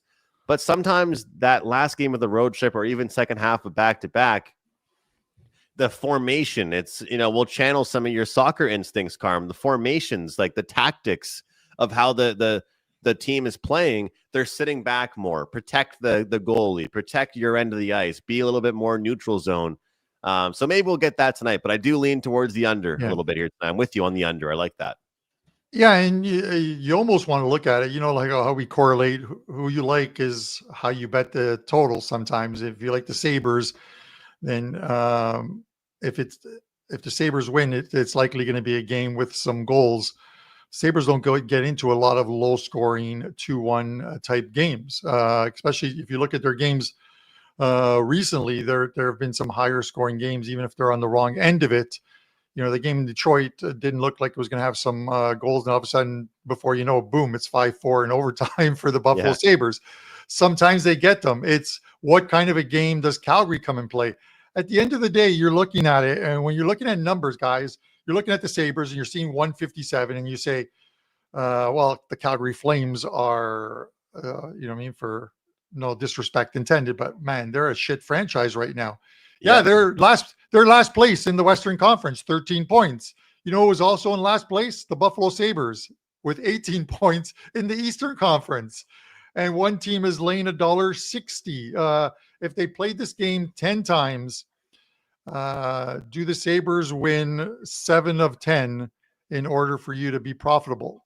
I'm not exactly sure at this number that they would win 7 out of 10 games. So I think that's the right number that they would need to win in order to make the betting this line profitable. We'll see what we get tonight. I'm interested just from the goalie angle.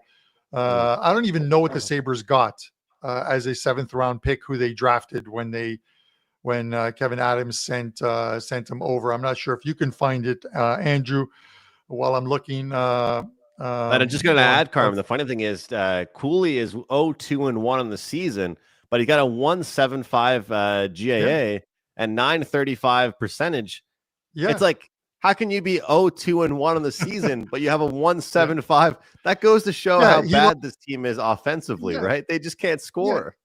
And then that's it. He lost a game. He lost the game to, I think it was Minnesota, where it was 2-0 was the final score.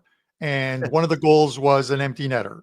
So only one goal counts against him. And then I think he was on the right or on the wrong end of like a 4-3 game as well too. That might have been, or a 3-2 game.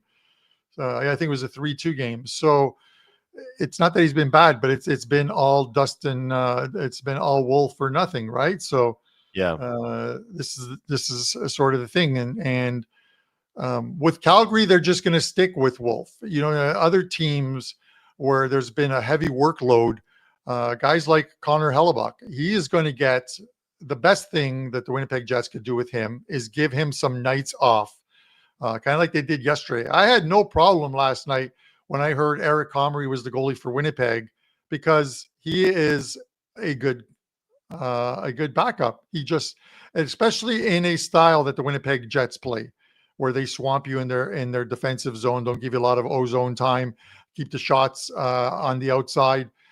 Goalies can work within that system for him. So I had no problem with Comrie in goal last night. Never changed my thought on the play at all. Andrew, you know, the funny thing is I spent about half an hour yesterday talking to a good friend of mine who works for Canadian Border Security. And I was joking around about that December 4th when Buster flies back to Mexico. And the guy's like, what's he look like? So I go, watch the show tomorrow at about 11:15. We're going to bring him on. So with all that said, hey, welcome to the show, Don Buster.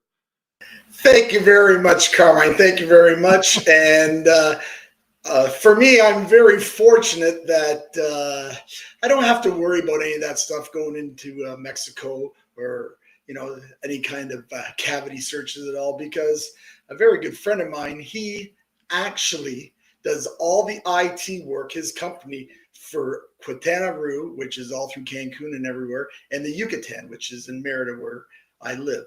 So, yeah, I have a few names that I can drop when need be. So, in other words, my friend, do not come to Mexico without your beautiful wife, because if you come for a little party trip, maybe I will decide to pull a few cards out. How's that? No, I'm going to be living in Aruba, so I'm already looking at a place I in don't blame you that, and one in Italy. So my time would be split between Italy and Aruba. But with that said, two places I don't want to live. No disrespect to either one of them, but Edmonton and Washington. Washington minus 123 tonight, Buster. Edmonton plus 101. Total sits here at 6. Tell us how you are breaking this one down. Yeah, Carmine, as I had mentioned yesterday, it was yesterday, that I went to that Edmonton-Buffalo game on Monday night. And now the Oilers continue the 7-game road trip. And really going here to Washington after I know you had a feeling that Buffalo really shut them down, which maybe they did, but I looked at it as Edmonton just was basically a no-show on Monday. They didn't do any part of the game well at all. On that same night, the Capitals won a 2-1 coin flip against the Kings. So the Capitals did start the season off quite well. They were 6-2 to start the season. But since that start, they're 3-8. And although they did beat Edmonton in both games last year, I really haven't been a Capitals fan this year. I figured they were going to be one of the teams that might not make the playoffs this year of that East. And it's early, so only time will tell. But I really do like Edmonton as a bounce back spot here. And you can get them. I got them earlier for my clients at plus 104. Their pick, we're 104 now. I got to believe that's going to come up as the day progresses. They're 2-2 on this road trip. And I have to believe that they're going to play a much better game than they did in Buffalo on Monday night. Like, their offense was non-existent. They played terrible. I mean, terrible on defense. I know people blame Skinner, but I mean, it wasn't the goals that Buffalo scored. It was. They just played terrible defense, and we all know Edmonton does that from time to time. And then they put on a great defensive performance, which I'm expecting a lot better tonight. And they only had one power play in that game, so that kind of hurts Edmonton when that happens as well. They do have the number 3 power play, and in this game, that gives us a little benefit. They go up against the Capitals' 26th penalty kill. So we like that there. Also, a little bit more to like on the special teams. Capitals, they're 30th on the power play. So Edmonton has a really good advantage in the special teams. And that's what you want with an Oilers club when you have McDavid and Draisaitl, that's for sure. So overall, I just can't turn down the Oilers at the plus 104 I got, or the pick. Just can't turn them down here against a Washington team that I really don't think are as good as what they did at the beginning of the year. And it's starting to show now. Like I said, they're 3-8. Of course, like always, I will break down the total a little bit for everyone here. Total's at 6. Kind of do lean to the over, but I've got a few takebacks, and that doesn't put me on the game. But they are 6-3, these two teams, when they get together to the over. The Oilers are 5-1-1 the last 7 games to the over when it's at 6. So there might be something there. And with the special teams, the way Edmonton special teams are, they might be able to put a few goals in there, so that could help. But the reason we leave this alone, the total really, is because of what I said earlier. I really believe Edmonton is going to play a much better game, and that includes on defense as well, because they couldn't play any worse on defense than they did on Monday night. Also, I haven't seen it since this morning, but it looks like it will be Skinner and Thompson. Thompson's been playing. It's probably saved Washington some games. They probably could have lost on Monday, from what I understand. I kind of looked through some of the tape after, and they could have lost that Kings game too. But again, there's been some good goaltending by Washington, and we'll see if that and that's another reason why I could kind of see this being like a 3-1, 4-1 Edmonton game, but I could also see it going, 6-4. Because just the way, Edmonton sometimes does play defense. But in this game, in this situation, I really expect Edmonton to have a really good bounce back game, and we take the Oilers here and we leave the total alone. Yep. Buster Skinner and Logan Thompson are both confirmed now to be starting in tonight's game. So those are the confirmed starters in that one. But I do get it. Like you're getting plus money on Edmonton. You don't see it very often. And at plus 101, it might not be there by the time game time rolls around, because the Oilers seem to be a team that people like and like betting on, because they have your good friend McJesus on it. And Brian Leonard wanted me to let you know that you said that he can't walk on water. Well, water is frozen. Frozen water is ice. So, and he was on ice. So yes, you know that. I did see that comment, and it actually wasn't me that made that comment. It was my wife. I think she was very disappointed that she didn't see the better McDavid. And sometimes that happens, right? I mean, it's a long season and they just don't put their best forward sometimes. And he had a tough night. He actually, and I'm not sure if anybody was watching the telecast or whatever, but in the third period, he did a hit and fell on the ice. He actually went right back to the dressing room, and we were sitting center ice right across from the benches. And my wife says to me, "What happened? He's not quitting the game, is he?" I'm like, "No, I don't think he'll probably be back. I don't know what happened, but he went right off the ice, and then he did come back. But what I did say is that, no, it looks like this whole Edmonton team quit in the third period. And I kind of believe that happened. And I got to believe that's not going to happen tonight. They're going to show a lot of pride. They're going to show they're going to get a good game. If they can beat Thompson, I think they're good. They're good to go. And I'll touch on this later on in my prop segment, but I think Hyman being back is really good for this Oilers team. Like, it's underrated. I think as a player, he's underrated. People talked about him being kind of a tap-in merchant because all of his goals were just tap-ins by the net, but he works well with McDavid. And it sounds funny to say, but it takes a special type of player to be able to play with a skilled player like that. Not everybody could play with Sidney Crosby. Not everybody could play with Connor McDavid. You need to be a good enough player to be able to go, up and down the ice with those guys, Buster. So I'm with you. I think it's a good spot for them. Hopefully they bounce back, but the total is interesting. My take is I lean towards the first period over if I was playing the over, but don't necessarily love the full game over. I think that we should see the game start with a bang, especially on the Oilers side. That frustration is going to be there. The anger is going to be there. So we'll see if they come out with a bang right away. That one, unfortunately, for you and your wife, Buster, that one's going to be a little bit more fun to watch probably than the Buffalo game for the Oilers, at least. We'll see. And just I see some people in our live chat talking about like the Edmonton Oilers record in like back-to-backs, and this is a back-to-back. It's not a back-to-back for the Oilers. They didn't play last night. Exactly. Their last game was in Buffalo a couple nights ago. So this is not a true back-to-back for front half of back-to-back. They play tomorrow. Yeah. So I tend to look at the second half of a back-to-back when trying to evaluate it back-to-back, not the front half of it. Buster, what do you have to promote at WagerTalk? We just we have a little NHL double play up today for I know it's only 4 games slate, so you already have my Edmonton play that we put out to clients, and our other 2 NHL plays put in a little package, only $19. You can go over to WagerTalk.com, go to Don Buster and grab that. And also just wanted to remind you one of those great deals that are on at the site. We still have that weekend warrior package for the NFL and college football on Saturday and Sunday.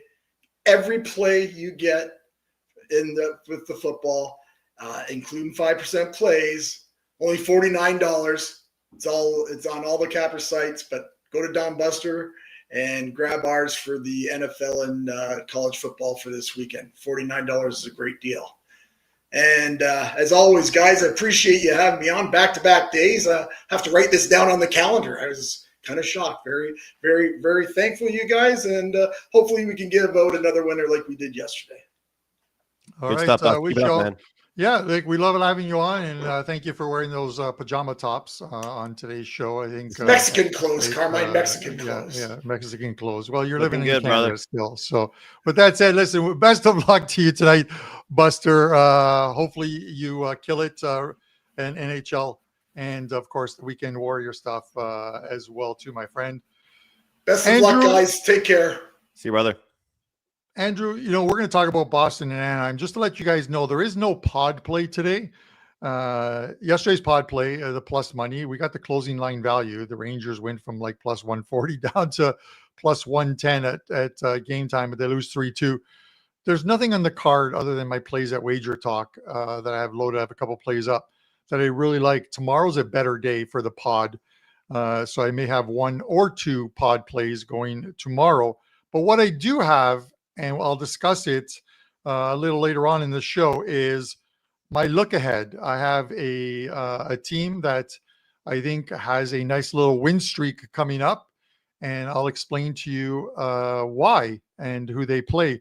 But before that, Andrew, we got to talk the Boston Bruins and the Anaheim Ducks. The last time these teams played, which was earlier this season, I think it's just a little while ago, 12 goals, Andrew, 12 goals scored in that game. Anaheim wins it 7-5 in Boston. Minus 170 at home right now, plus 139. Is regression hitting this Bruins team yet or no? You know, if you had to ask me which teams I wish I have taken more this season so far, the Anaheim Ducks are certainly at the top of that list, this Ducks team. Carm, whenever we think the R word is starting to come out for the Ducks, they end up pulling it off and winning games, whether it's against the Mammoth or whether it's against the Eastern team, whether it's against a competitive Western opponent, whoever it's been. This Anaheim team has been able to pull it off, and there's been no regression from them. Now, for the Boston Bruins, as far as the XG is concerned, we're starting to see some of that regression, but they are limiting some teams. But when it comes to this Ducks team, this is a team similar to kind of how you were talking about earlier in the show. When you bet on them to win, this is a team total type of team for me. When I like the Ducks, I'm going to take the team total. And if you ask me, out of two teams that are kind of in that sort of similar range, which team total I like more, the Buffalo one or the Anaheim one tonight, it would be the Anaheim one. You know, and when I look at this, these numbers here, last 10 games, 5-on-5, expected goals against. Boston's coming in at the 12th highest as far as the expected goals against. This team has given up chances, and more importantly, Carm, they're relying on goaltending every single night. And I'm telling you, when you talk about relying on goaltending and the way Jeremy Swayman has just been standing on his head, that type of stuff just can't be sustained, you know? So sure, you've got two good goalies going head to head. Lucas Dostal and Jeremy Swayman are probably the two goalies that are going to be going tonight, but I'm looking for regression to come for Jeremy Swayman. So Ducks to get to 4 goals is my play. I got a few player props I like as well.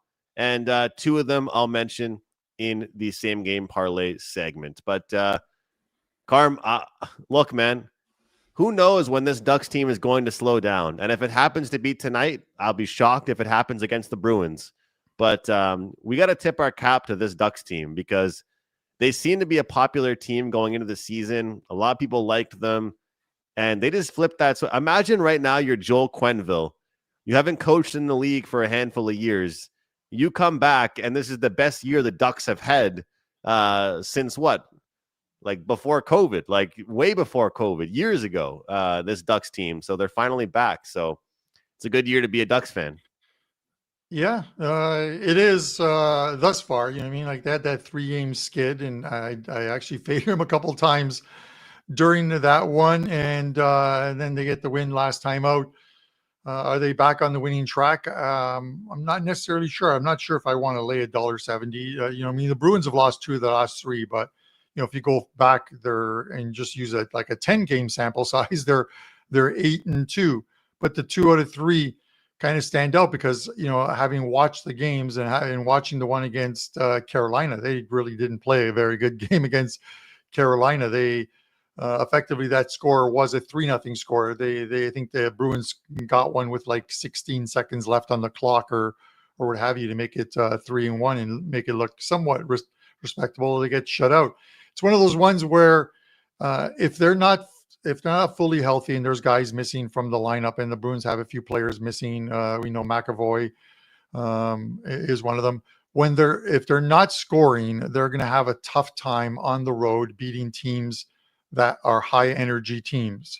Anaheim went in there and the Bruins tried to play a slower paced game. Anaheim just up and down the wings. It was unbelievable. But when you play like that, you allow a lot of goals as well too. And that's why the Bruins scored 5 in that game. It was unbelievable. And that game was 1-1 after one period. There's 10 goals scored in the final 2 periods of that game. Now, does that mean that they scored 12 goals in that game, that there's going to be a similar in this game? And I tend not to think so, Andrew. It's kind of like we look at it. If 2 teams are playing true back-to-backs against each other, the team that loses the first one, you want to come back and play them in the second one and look at the the two teams splitting. Just because there was goals in the first does not mean there's going to be goals in the second game, and that's why the total sits here at 6.5, because they're looking at that and they're looking at the fact that it's in Anaheim. Bruins have, they've got this one, and then they play. I think they finish off this 3-game trip with the LA Kings and San Jose, and then they head back. It's a 4-game trip for them essentially. They head back to the East Coast, and I think they play the New York Islanders before heading home. So we'll see where they are in 4 games time and whether regression has kicked in. But I would keep an eye on it, because if they were to lose to Anaheim tonight, and then you've got the Kings up next, who are very good on the road, but need those home wins. That's going to be a big game for the Bruins, because if they lose the first 2, Andrew, maybe that losing streak kicks in full gear, and the Sharks just pound them as well too. The Bruins are probably going to be favored against the Sharks. I would expect that line to be about -125 for the Bruins over the Sharks. We'll see where it comes out at. But as far as this game goes, and the total, if I had to lean on it, it's similar to you. I think the Ducks team total is the right play here. Yeah, I'm hoping we get some goals out of them, Carm. You mentioned that road trip there. I just want to look at the standings right now in the Eastern Conference. The Boston Bruins with 24 points in 21 games. They go on that road trip. The Buffalo Sabres have 18 points. Maple Leafs have 20 points in 20 games. So the Bruins have played 1 more game than the Toronto Maple Leafs, and they have 4 more points than them. So, Carm, obviously, we're talking about playoff stuff here, and it's November 19th, but this conference in this division, in the Atlantic Division, is so competitive that a small little rut can really hurt you, and that really is what goes to show with the Montreal Canadiens. Like, thank God for their good start, because they just lost 4 in a row, but it's about some of these teams that have the ebbs and flows, the ups and downs for their season, and you got to be able to withstand some of those blows. But you're forecasting maybe a tough road trip for them, but you've got one team you're looking at that maybe could have an interesting path in their next couple of games. Let's bring it up if you're ready for that. Oh, so you don't want to do your same game parlay first? I just have your image ready. I got your image ready. All right. Let me get my notes out here. All right, boys. We are going to talk about the 2-time defending Stanley Cup champions, the Florida Panthers, and the fact that this team is still near the bottom of the standings. And I get it. There's injuries to this team, but they have a 5-game road trip, and this is what it's going to look like. Yes, I those are my graphics. It's the best I could come up with. But you look at this one, and here's Florida's next 5 games. They play New Jersey, Edmonton, Nashville Predators, Philadelphia, and Calgary. So here's a few things. Number 1, of those 5 games, there's no back-to-backs. There's no 3 games in 4 nights, and a majority of them are at home. That's number 1. Number 2, you look at their first game against New Jersey. New Jersey, less than full strength right now. We know about Jack Hughes and that injury. A bit of a revenge game, because the Devils did beat Florida 3-1 in New Jersey. But New Jersey's only 6-5 on the road this season. I think they start off this 5-game swing with a win there. Now they get Edmonton, who are playing their 3rd game in 4 nights. They're 3-7, their last 10 visits to Florida. And we know some of those have to do with the Stanley Cup finals as well, too. 3rd game in 4 nights for the Edmonton Oilers. I'm not a big fan of that. Florida win number 2, hopefully. Next up, the Nashville Predators, a team who was 1-6 their last 7 games. And it's their 2nd game back after that trip in Sweden for this team. Usually you have your legs for the first game. You don't for the second. We saw it last year with teams coming back from Europe. Played well in the first game, did not play well in the second game. This will be their 2nd game since that trip. Next up after that, the Philadelphia Flyers. Regression setting in on this Flyers team. They lost 3 of the last 4, and they've already played the Florida Panthers twice. Both home teams winning, Florida winning early in the season 2-1, and then losing in Philadelphia. they'll take the season series here by beating the Flyers. And then finally, the Calgary Flames, a team who is 2-10 on the road, minus 21 goal differential. And you want to talk about brutal schedules? This is Calgary's schedule before the game. They are in Buffalo tonight. Then they fly home to Calgary. They fly to Vancouver after that. Then they make the cross-country north to south trip down to Tampa and play the Florida Panthers. And they have a back-to-back mixed in and only one travel day. That is as bad of a travel schedule for a bad team like the Calgary Flames. Give me Florida to go 5-0 or 4-1 at the worst on this look ahead. Carm, I'm going to start calling you the weatherman. You're forecasting the future here, and you've done a pretty good job of that over the last handful of years. That looking at couple teams and a couple games that I think that are going to be pretty good to bet on. And I think this Florida Panthers team, we just talked about the Atlantic Division, Carm. The Atlantic Division is so interesting because all the Florida Panthers had to do over the first month and a half was just stay afloat, stay in one line. That's all they've done. They've been about break even, this Florida Panthers team. That's all they've needed to do. That's all they've really needed. And with that, they're going to go on a bit of a run with an advantageous schedule. So great stuff by you. We'll be keeping tabs on that, Carm. We'll be keeping tabs on that for you to see how it ends up going. But I'll tell you, I like that angle with the second game for the team off the Europe trip. So you think that maybe they're focused for the first one, but then they can lose focus for that second one, or the fatigue settles in. Maybe the jet lag almost kind of takes some time to settle in a little bit. Yeah, it does, because, you know, I remember looking back last year, I think in the year before, and I thought, I'm going to fade these teams making that trip back from like Finland or whatever. And I think one of them was Detroit. And Detroit, like, I think their first game back, they pitched like a shutout. It was unbelievable. I'm like, where did this team find the legs or whatever, right? So it's one of those ones where you don't bet the first one, you bet the second one, and you look to see how this team responds. Like, you know, Nashville, they split those two games with Pittsburgh in Sweden. You know, they travel back. They haven't played in like 5 or 6 days. They will play, as I mentioned, they will play a game prior to that. I'm trying to remember who they. If you give me a second, Andrew, I'm going to bring it up real quickly. I'm just looking for the Preds game. I believe it's on Friday is their first game. I could be wrong. Maybe it's on Saturday. But, you know, with that said, still getting back to it. Yeah. So Nashville plays their first game against Colorado, who, you know, they're going to have a tough time against Colorado. If they play their best against Colorado, I think the tank is empty by the time they play this Florida team. So it's like you said, and that's a perfect way of looking at it, in a conference in which no team has been a true runaway as of yet. You know, even Carolina has shown kinks in the armor.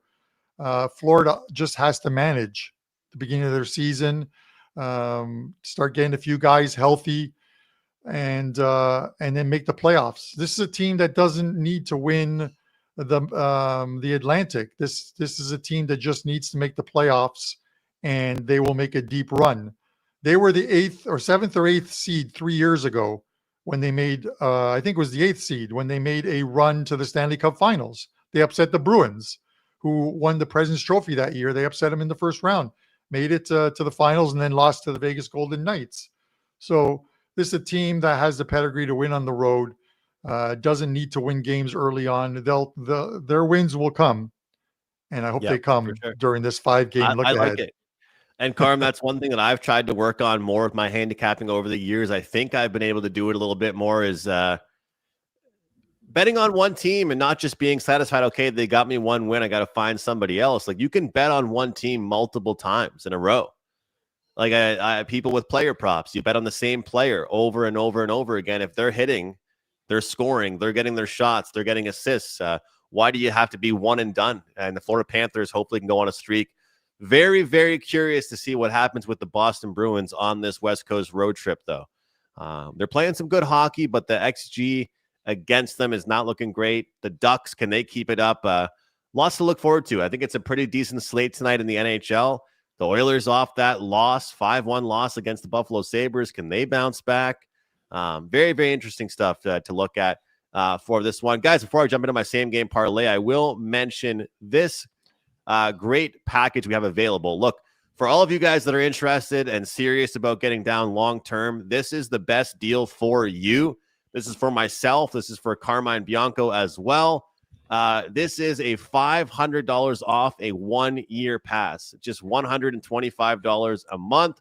Plus, inside this package, you get a 25% bonus coupon. Look, I know not all of you guys buy plays, and not all of you guys that buy plays like to buy long-term. The best way I can put this is if you plan on buying plays from WagerTalk, from Carmine, from myself over the next handful of months, the best way to go about this is to go $125 a month, take this special, $500 off. You're going to get CFL, you're going to get MLB, you're going to get NFL, you're going to get NHL, you're going to get every single thing that I release. And Carmine, he's on fire with NFL. He gives you soccer plays, NHL plays, some college football plays, all kinds of great stuff. So you're going to get every single sport that we release. So this is a great deal. I know some of you guys can be intimidated by the bigger price, but longer term, if you plan on betting with us at WagerTalk, this is the best package available right now.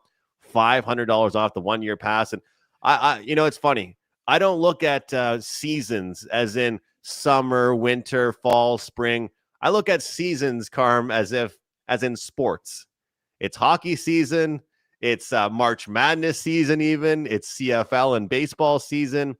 And that's what this package is for you guys to ride with us through all kinds of the seasons of the sports that we handicap. And I'm jealous of you, Carm, because for one of the sports that you handicap, there's pretty much games going on 365 days a year, which is pretty cool for you. Yeah, man. I absolutely love it.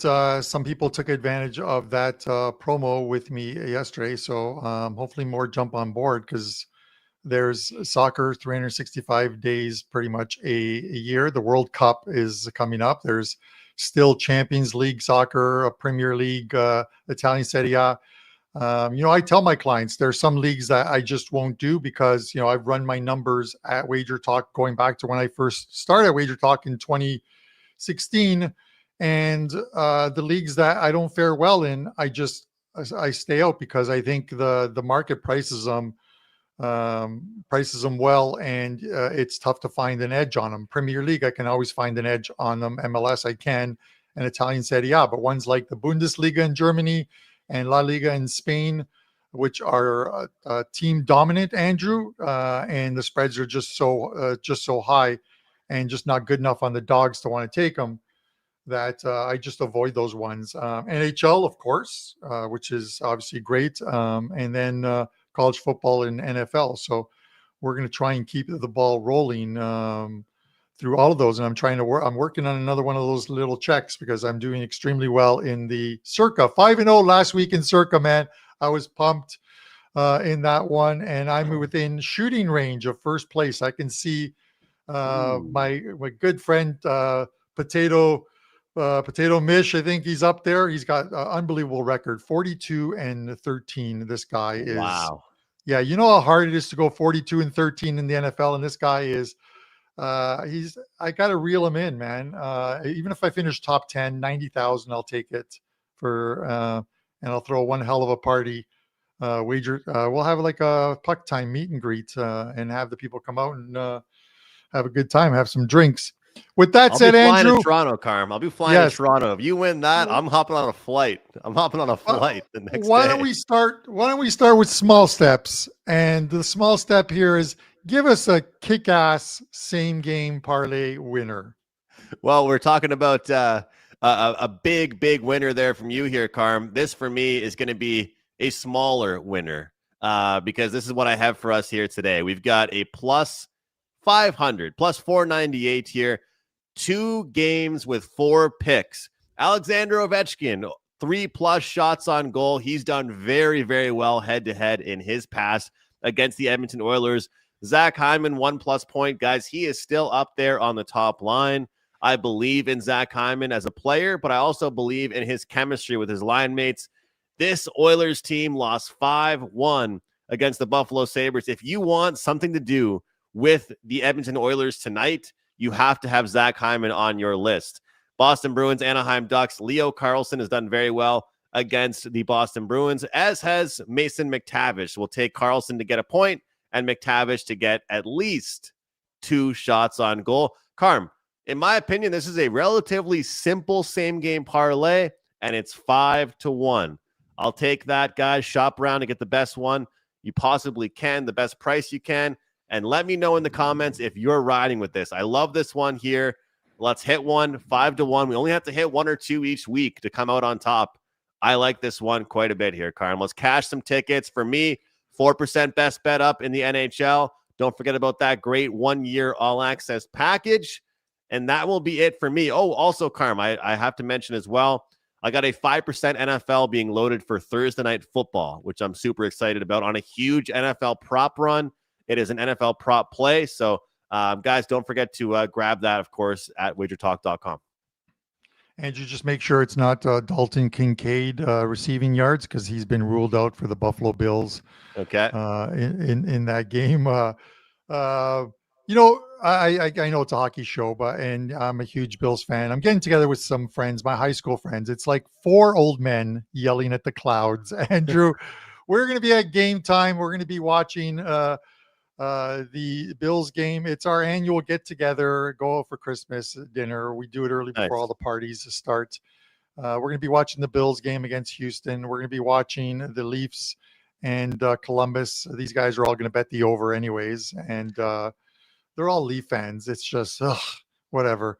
Maybe I'll show up with a Columbus jersey. I probably should.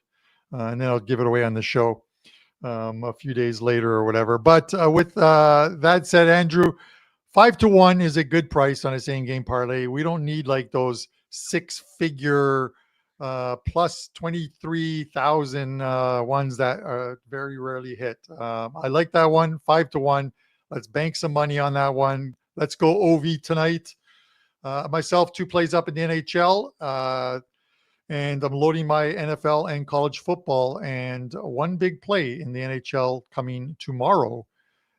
So if you pick up tonight's NHL play, I will likely have a coupon in there for $10 off the 5% play in the NHL that goes on Thursday night. So once that play is loaded, I'll have the coupon put in there if you're picking up tonight's card.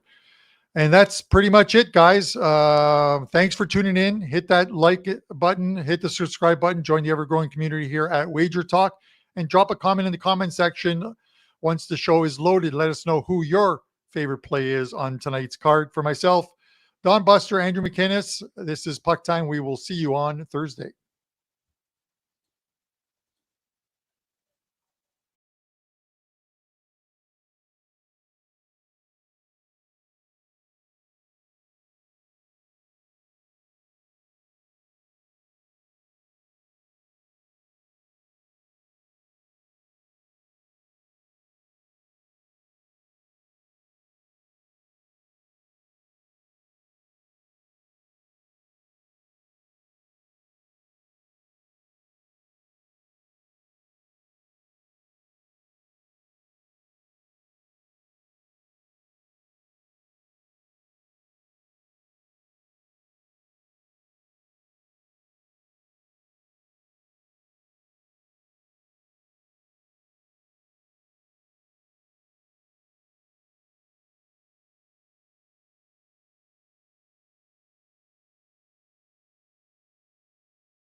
Welcome to Wager Talk today, the Gold Sports Betting Shows where we talk the talk and walk the walk. We've heard your feedback. You guys on Wednesdays want more college sports. That's what we're delivering. We got lots of college basketball, lots of college football. Ralph is going to break down a couple of college basketball games, Arizona, Yukon, Alabama, Illinois. Ross, the boss, is going to join us and break down USC, Oregon. And he's also going to do an NBA game. And, of course, we got to do This Line Makes No Sense. And then we got a special guest, Drew Martin, is going to come in and break down some Maction and some college basketball. So, college heavy. Of course, we'll have some free plays and some other sports, but let's bring in Ralph and let's start talking some college basketball. Ralph, we got a few games under our belt, a little bit of a sample size here. So let's jump right in with Arizona and Yukon college basketball action tonight. We got Yukon -7, over under 157.5. Happy Wednesday. What do you think about this game? Well, Andy, these are two of the most experienced top-ranked teams. Each returned 3 starters. That's something we're not accustomed to seeing with these kind of guys. You know, both teams off a 4-0 start. Both teams have very good wins. Arizona did beat Florida. That game was in Vegas, and I will say Arizona had a massive crowd edge. And they did play UCLA at the Inuit Dome where the Clippers play. And there, I would say the fans were almost 50-50. So this is the first true road game, which is a concern. With Yukon, of course, they're off a 4-0 start, only 1-3 ATS. They were a huge favorite in their first 3 games. And then they played BYU over in TD Gardens in Boston and came away with a 2-point win. So I look at these two teams, and with me, Yukon has the edge, obviously being at home.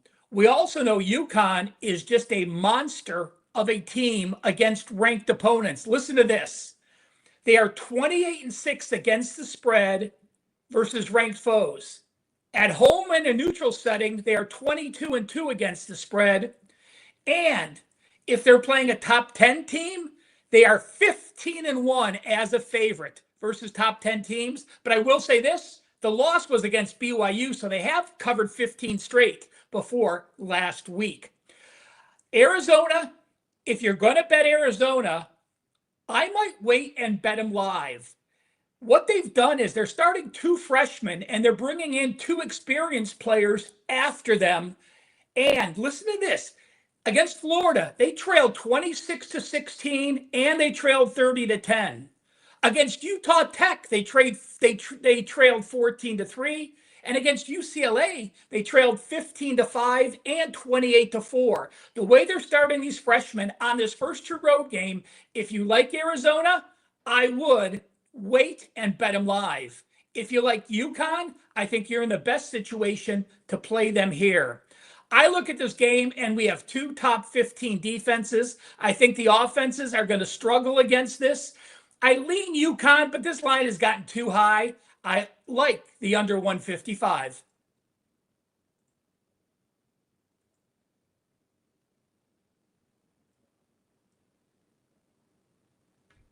I cannot hear you. All right, let's try this again. All right, There we're you looking at go. the under. We're looking at the under in that game. Alabama, Illinois. This is another game that goes off tonight. What's your take on this Alabama, Illinois game tonight? Oh, all right. Are we back Ralph, to me, you there? Andy? Yep. Yeah, Yep. my apologies, guys. For some reason, my internet went out, and I'm back. Can you hear me now okay, Andy? Fire away, Ralph. We got Illinois -3.5, over under 182. Big total here. Alabama and Illinois. How do you break this one down?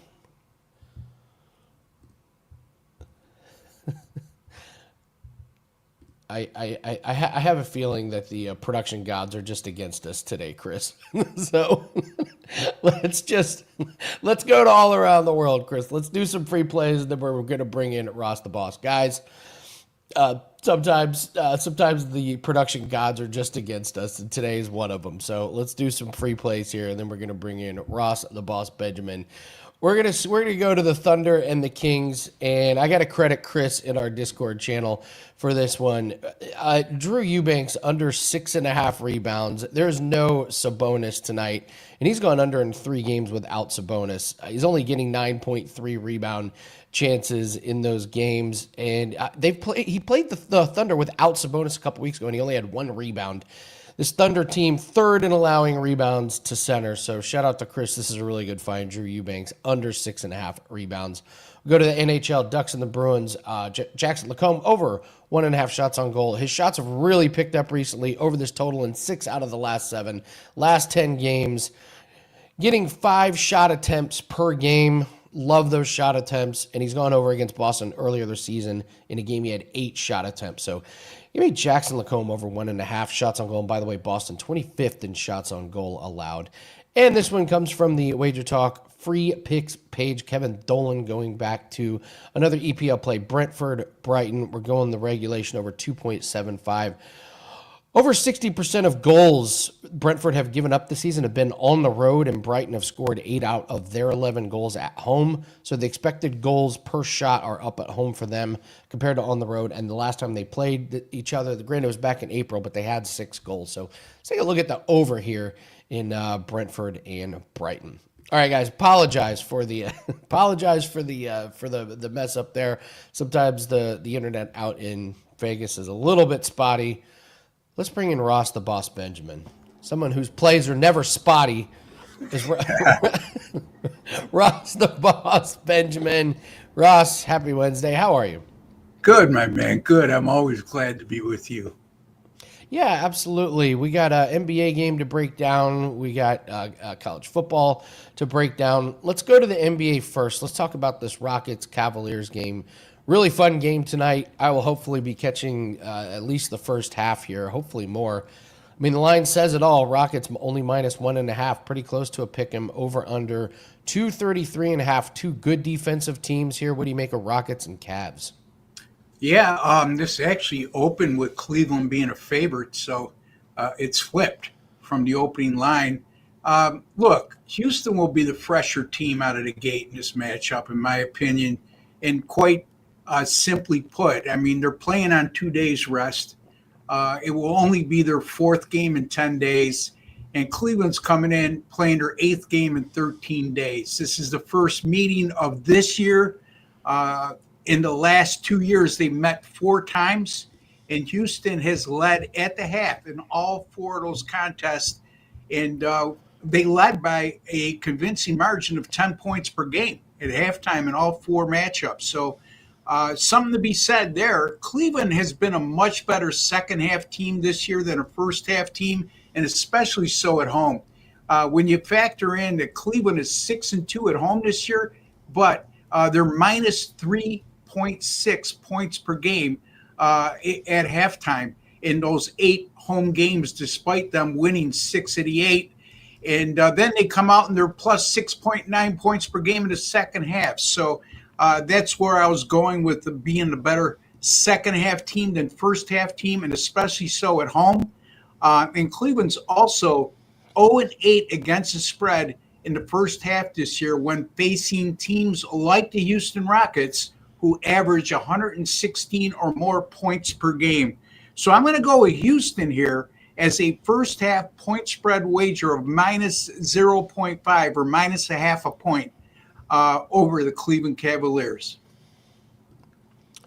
I want to circle back to NBA here in a second, but I want to get your thoughts on USC Oregon, because I think this could be a potentially really good sneaky game to watch here.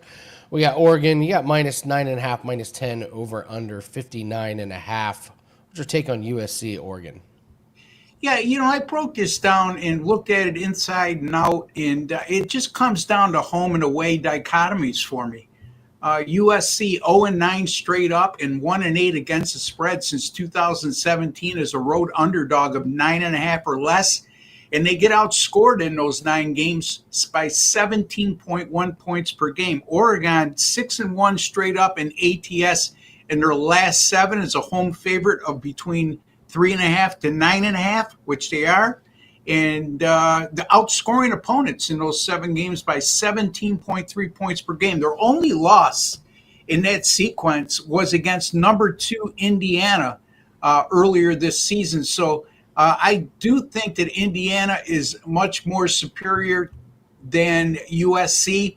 So again, they lost to a high-quality opponent in that game, and I don't think USC's up to Indiana's standards to make that comparison.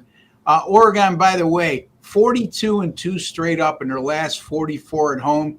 And whenever you get a college football home favorite, all college football home favorites, just not Oregon, all college football home favorites of 3 to 10.5 points, and they've won 26 or more of their last 28 at home, and they're playing after Game 5 of the season. This is a recent betting angle of 17-1 straight up in ATS since the start of the 2023 season. So this really favors Oregon in this situation.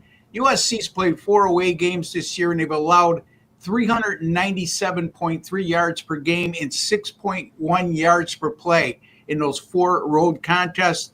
On the other hand, Oregon offensively at home, at home, they're allowing just 16.7 points per game and 240.7 yards per game. And that's against conference foes. So that's not all game. That's against Big Ten opposition. And the defenses are night and day in terms of these home and away dichotomies. And Oregon's defense, really, in the first 10 games, they've been outstanding throughout the season. 13.7 points allowed, 235 games allowed or yards allowed, and they've held opponents to 276 yards or less in 8 of 10 games this year. And the other 2 games they didn't allow opponents 276 or less. They only allowed 313 and 326. So I think Oregon gets that reputation as this high-flying, dynamic offensive team, but this year they're really getting it done on the defensive end. And USC's been pretty good defensively of late, but you still have to look at 2 road games this year at Illinois and at Notre Dame, and they gave up 442 yards to Notre Dame and 502 yards to Illinois. So, look, I just think the defense will be the difference in this game. And I think that Oregon will be able to move the ball more consistently on the USC defense than vice versa. They'll wear them down by the second half. I'm going to lay the 9.5 here with Oregon at home against USC. All right, we like Oregon there. I want to circle back to NBA here. Sure. What's been surprising to you here, NBA? I mean, to me, Detroit 13-2. has to be up there with some of the more surprising things. I'm trying to look at a team that's bad that I've been. Yeah, I mean, your Indiana Pacers. Is that a surprise? Yeah, I mean, a team that went to the NBA Finals last year. I know they lost a lot from last year, but the decline that we've seen, and Halliburton being out certainly isn't helping. But you would have thought a team that we thought had a little more depth than what they've showed so far, and the decline they've gone through at the beginning of this year compared to what we saw at the end of last season is night and day, Andy. I am surprised because it's a coach, it's a franchise, it's a group of players. They're not the tank. Let's like throw away a season. But boy, 1-13.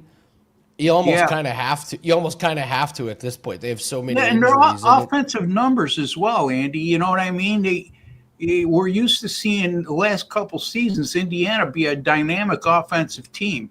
Left a lot to be desired sometime on a defensive end, but the offensive play and their statistics offensively, again, without Halliburton, let's preface that, but still, the decline in the offensive production is very noticeable. Yeah. Let's see. How are the Pacers favored tonight? I was looking at this game and I was kind of thinking the same thing. And I'm wondering if, on DraftKings, it's flipped. Hornets are favored. I literally think the books may be like, they're not going to lose every game, are they? Like 1-13? Like, I hate to use they're due type of thing, but I got to be honest, the Pacers struggle to score. I actually like the Hornets team total over in that one. I can't find it. Andy, if somebody would have told you before the season began that on November the whatever today's date is, the 19th. 19th. Yeah, if and told you Indiana was only going to be a 1.5 point home favorite against Charlotte, you would have probably told them they were out of their minds. So again, that speaks to the current status of the Indiana Pacers. And a game like that, it's the lesser of two evils if you're going to pick a side there. They're a half game behind the Wizards, Ross. They're a half game behind the Wizards. Yikes! That's putting I have things in perspective. I have the Clippers as a nominee for this season could be in real trouble for them. 4-10. They're dealing with all their normal injuries. Western Conference, I actually think this is such a two-team race. I think Oklahoma City and Denver are in such a tier by themselves. I've been so impressed with the Thunder. I'm going to break down them being the Kings. What's been your take on the Thunder and the Nuggets this season? I think the Thunder have been absolutely dominant, and there's been no slack off since last year. Of course, Denver, anytime you have a two-time MVP in the lineup, solid team, very well coached, but I think a sleeper in the West is the Houston Rockets. I mean, you're looking at a team, they field the tallest starting lineup on average in the NBA. They're over a plus 10 rebound per game differential. I mean, look, you can't discount the Rockets here. Their record might not be, and they started out 0-2 this year, so keep that in mind. I think Houston, before it's all said and done, will give at least Denver a run for their money, and you never know. I mean, we'll see at playoff time, but Houston's a team that's built for the playoffs right now. So we'll see. I mean, I like them as a sleeper, honestly, Andy, in the West. Yeah, absolutely. One quick question, and then we'll go to this line. It makes no sense. Actually, we'll do two here. SF Niner, thinking about Warriors money line. You got to check the injury of Steph Curry. He tweaked his ankle on last night, so this line is kind of tough. Like if you're betting Warriors, you're rolling the dice that you're getting a much better number if Curry plays, but on a back-to-back tweak the ankle, I got to imagine they probably this early in the year, you know what I mean? He's not going to play, and I faded the Warriors last night. It's a game I'd stay away from just because of the uncertainty involved. I can't imagine, like you alluded to, Andy, that Golden State would force Curry, or Curry would be anxious to get in on a back-to-back after tweaking an ankle last night. It would be silly, be reckless, and that's not exactly what Steve Kerr and the Warriors do. Last question before we get to this line makes no sense. Ross, got any thoughts about Thursday football? You know, no. I'm going to pass on both games in college football and the NFL. I will say this. Buffalo came up with a superb effort last week, and I like what they did offensively, obviously, okay? I had spoke to you the week before on Buffalo and said, you know, they got issues in terms of being able to stretch the field. Well, they seemed to come out with a different philosophy last week, and they threw the ball vertically a lot more than we were used to seeing prior to that. And Gabe Davis is now on the 53, played last week, is a big help because him and Josh Allen have good chemistry from his first go around with Buffalo. The Shavers kid came up big last week. And I think eliminating Keon Coleman out of the lineup, I'm not sold on Keon Coleman. They drafted him with the number in the second round with the first pick. They bypassed the kid from Kansas City, whose name escapes me, the burner out of Texas. And he's been nothing but an enigma. Now he's missing meetings. The second time he's been disciplined. He's probably not going to be playing. And he doesn't get any separation in the 50-50 balls, which he was supposed to be so good at. Very average at best. So I think Buffalo's starting to show some signs offensively. The problem is they're going to be going against probably, if not the best defense, one of the best defenses in football. And this line is really escalated up to 6. A lot of that has to do with C.J. Stroud being sidelined. So it's a game that there's, you're looking at a big line move. A lot of that is predicated on the lack of quarterback issue, or the quarterback issue, I should say. C.J. Stroud being out, I don't know. Buffalo they were good against Kansas City offensively. They looked terrible against Miami. They were great last week against Tampa Bay, and now they're going to face a really good defense on short rest on the road. So it's a game I would stay away from. This is just, can I just point out from Keon Coleman, this is a life lesson. Be really careful showing that you're replaceable. They bench you, and Shavers comes in and goes 4 catches, 90 yards, and a touchdown. Like, just be careful. Undrafted kid that was on the practice squad last year at least, and finally, it was actually the last 2 years, and he finally gets a chance on the 53, and you could see the kid is hungry. He's not resting on his laurels as his number 2 draft choice, and he gives them a chance to throw the ball downfield vertically and make plays. So, yeah, big difference there, I think. Yeah, absolutely. You leave the door open for a hungry guy who's got all the motivation in the world. It's the NFL. They will take advantage. All right, Ross, let's do this line makes no sense. We're going to Kentucky and Vanderbilt. Why does this line make no sense? Well, I mean, look, we got an 8-2 Vanderbilt team ranked number 14 in the latest college football playoff poll. They're going to need to win out, and that doesn't even assure them that they're going to make the playoffs. But if they win out, they'll give themselves an opportunity. This is a team that's 6-0 at home, winning by decisive margins at home. Actually, the average margin of victory at home, 22 points a game. Kentucky 0-4 straight up this year against teams currently ranked in the top 25, losing those games by 13 points per contest. And there's been no movement on this line either. Vandy only a 9.5-point favorite as the number 14 team in the country against a Kentucky team that's just 2-5 in the SEC, and their 2 wins in the SEC came over Florida and Auburn. And those 2 teams are combined 3-11, in SEC play. So it's not like they have a sparkling resume, Andy. And it befuddles me that Vandy's just a 9.5-point favorite. And when that happens, I'm either going to go contrarian with Kentucky, or I'm just going to say this is way too fishy. And, if it looks like a rat and smells like a rat, it's a rat. We ain't playing rat lines. Not on this show.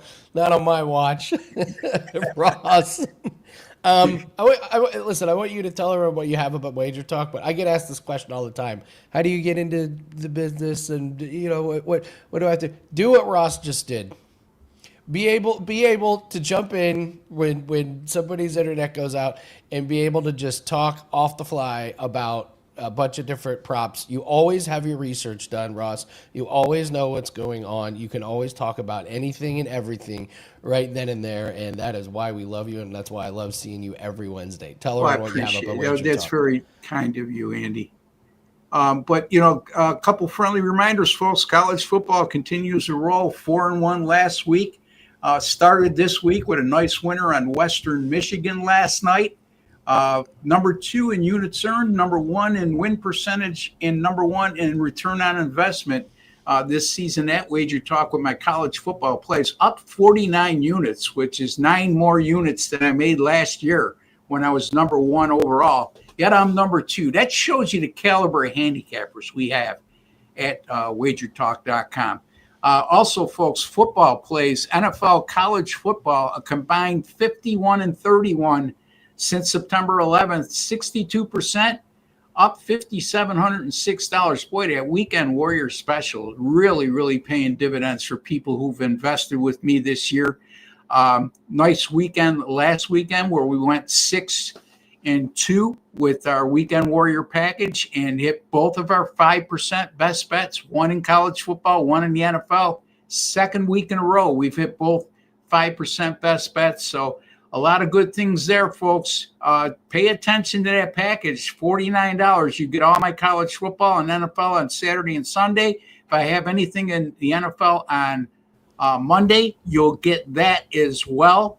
And my weekend, as a matter of fact, weekend football plays are up well over 60% since going back to last year. So take advantage of that, folks. $49, you get all my college football, NFL on Saturday, Sunday, and Monday, including 5% best bets. And NBA, 26-13 run in the NBA, up over 34 units. So a lot of good stuff happening right now over at WagerTalk.com, and a lot more promos that I'm sure that you will cover, Andy, throughout the course of the show. Absolutely. Ross Benjamin, awesome job. Thanks for crushing it as always, and thanks for spending some extra time with me. Always bringing the heat and always bringing the thunder. There's 2 NBA team throws. Thanks you for having me, Andy. Have a great weekend. Ross. Have a good one. Somebody asked about college basketball player props. Yeah, like I've said a couple times, they're not available in enough markets. So there's some good ones that you can find. For example, Ben Gold for Marquette. You can get him over 9.5 points. He shot the ball really well over the last 4 games, easy over, but it's just not available. I see it on BetMGM, Prize Picks if you got that, but sadly you can't do much talking about college basketball prop because they're just not available anywhere. So I lost my $5 play in NBA last night. Apologies, guys, and that play wasn't even close. You know, if you lose a play and it's a good read and you just don't get there, that's one thing, but the read on Luke Cornett over his rebounds was terrible. The guy was absolutely meaningless. So we get back on track today. We've got 4 plays in the NBA and NHL that's up in 1 pack. Also, cricket. We've got a cricket best bet. We've been sitting on this one for a couple of weeks waiting for the lines to come out. Lines have been out, but we released the play today, and the lines actually moved a little bit against us, which is actually better for you guys. You get the best bet. And the best thing about this, WagerTalk's being nice, and they're letting us do it for half price because it's college basketball, NFL, everything. We know cricket gets swept under the rug. We've hit 60% of these cricket plays lifetime. So you want to get aboard this cricket play.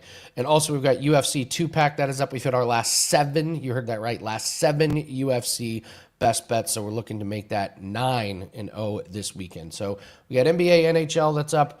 We've got cricket best bet that is up. Then that goes off tomorrow. So don't dilly-dally. Go get that cricket play. It's half price.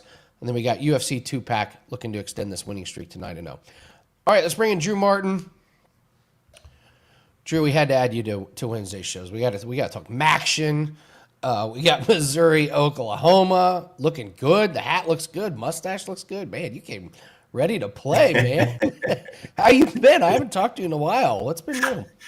Hey, Andy. Yeah, thanks for having me on, bud. When Chris messaged me, I was like all about it, and had the mustache going, doing a little Movember. So who doesn't want to talk midweek action, little college football on Wager Talk today? So always appreciate you having me. And right in your setup, you're bringing up cricket. I mean, first off, hats off to you handicapping that, and especially half off. Definitely. Something people should take notice of. And I'll tell you, cricket is a great sport. It's one of, if not, well, I think it's behind soccer in terms of the biggest sports in the world. I used to work with some Indian guys, like from the country of India. They were like programmers, developers at JP Morgan in Atlanta. They had a little league going. It's a great sport to play. I don't know if you've actually played it, but it's fun. I'm a big cricket fan, so I'll have to go check that out. I have not been introduced to cricket till we met our friend Jan, and Jan does all of our cricket plays. You guys know Jan. We call him the cricket department as part of our team.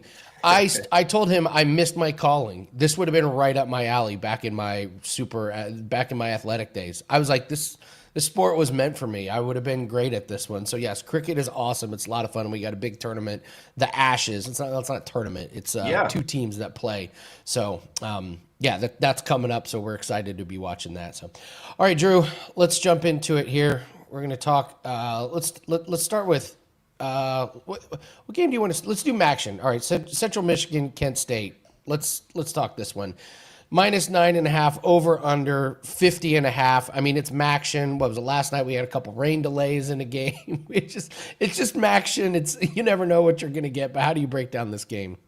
Yeah, I mean, midweek action, it can be wildness, and things can happen that you don't always expect. You bring up the delays on top of that, it can be tough.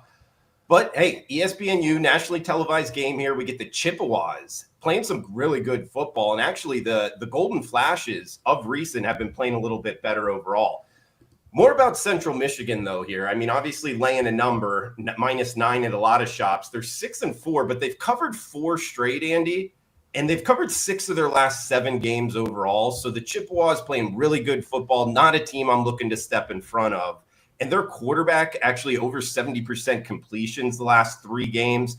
And something I like to look at in college football is when a team has a bye week, how do they perform in those next couple games after the bye week? In particular, the quarterback and completion percentage. Sure enough, CMU is Central Michigan is checking that box.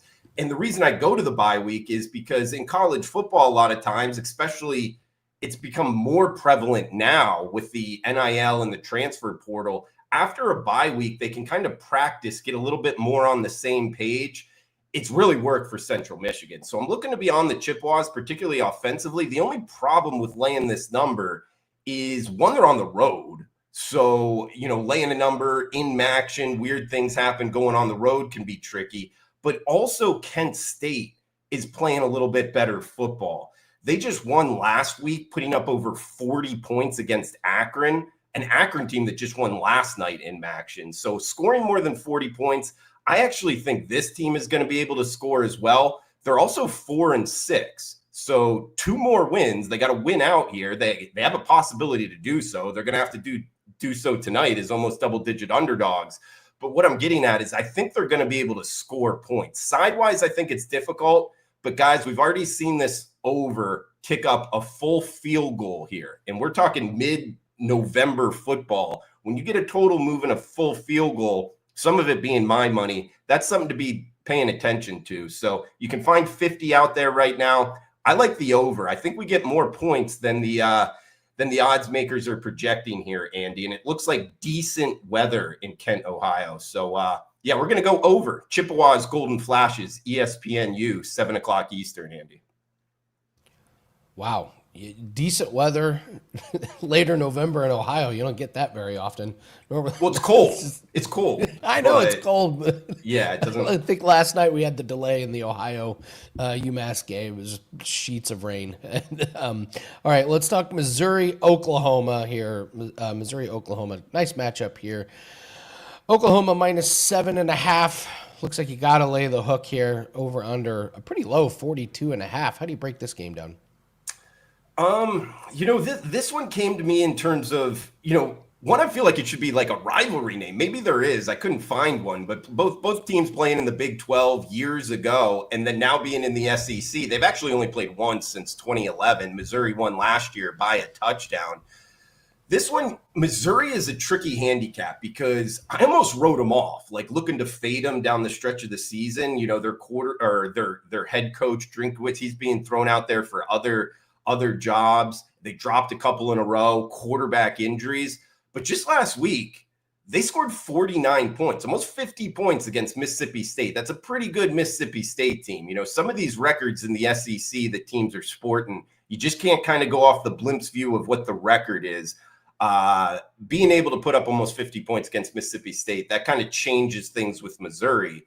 But Oklahoma on the other side, I mean, the last 2 wins, maybe the 2 best consecutive wins in the country. They went on the road at Tennessee, won outright as a dog, and then backed it up going on the road to Tuscaloosa, winning outright as a dog against Alabama. So 2 very impressive wins, a bye week in between. So it kind of sets up well for Oklahoma.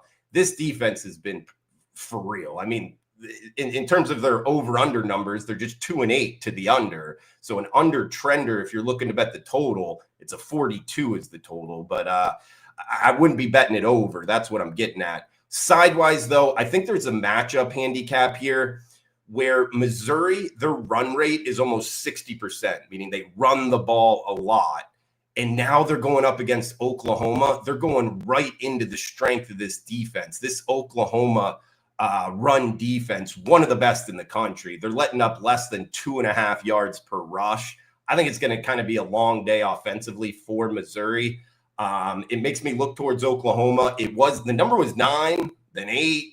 Now we're getting 7.5s out there. And as we're talking on Wednesday, kind of following these line moves, a lot of times you don't get a kickback, buy back up, at least at this point in the week. So I might actually, I guess my advice on this one is if this keeps running down here, if Oklahoma does get to a 7 flat, that's an important, hook on the 7. If we can get that hook off of the 7, just get Oklahoma 7 in the next day or two, that might be a time to jump on the Sooners here at home against Missouri. All right, Drew Martin, awesome stuff here. What do you got going on at WagerTalk? Well, tonight got a 5% max limit up and available. Been hot. It's been a heck of a run in terms of just college football overall. Longer term numbers this season in both NFL and college football have been great. I mean, over 40% profit in college football alone, 48 and 30. Might not sound that sexy, but it's 61% year to date, and also on a 52, 27, 66% overall run. That's since early September. And then, hey, if you're into kind of trends happening in the short term, certain days, a 12-0 Wednesday night run. A lot of that being Maction and Sunbelt. So these midweek games, they've been profitable and have a big bet up for tonight's MAC game, the game that we did not break down on the show, Andy. All right, this is not. We've actually talked about this show. It's not a coincidence when you're good on a certain day. What did you say? 12-0 on Wednesdays?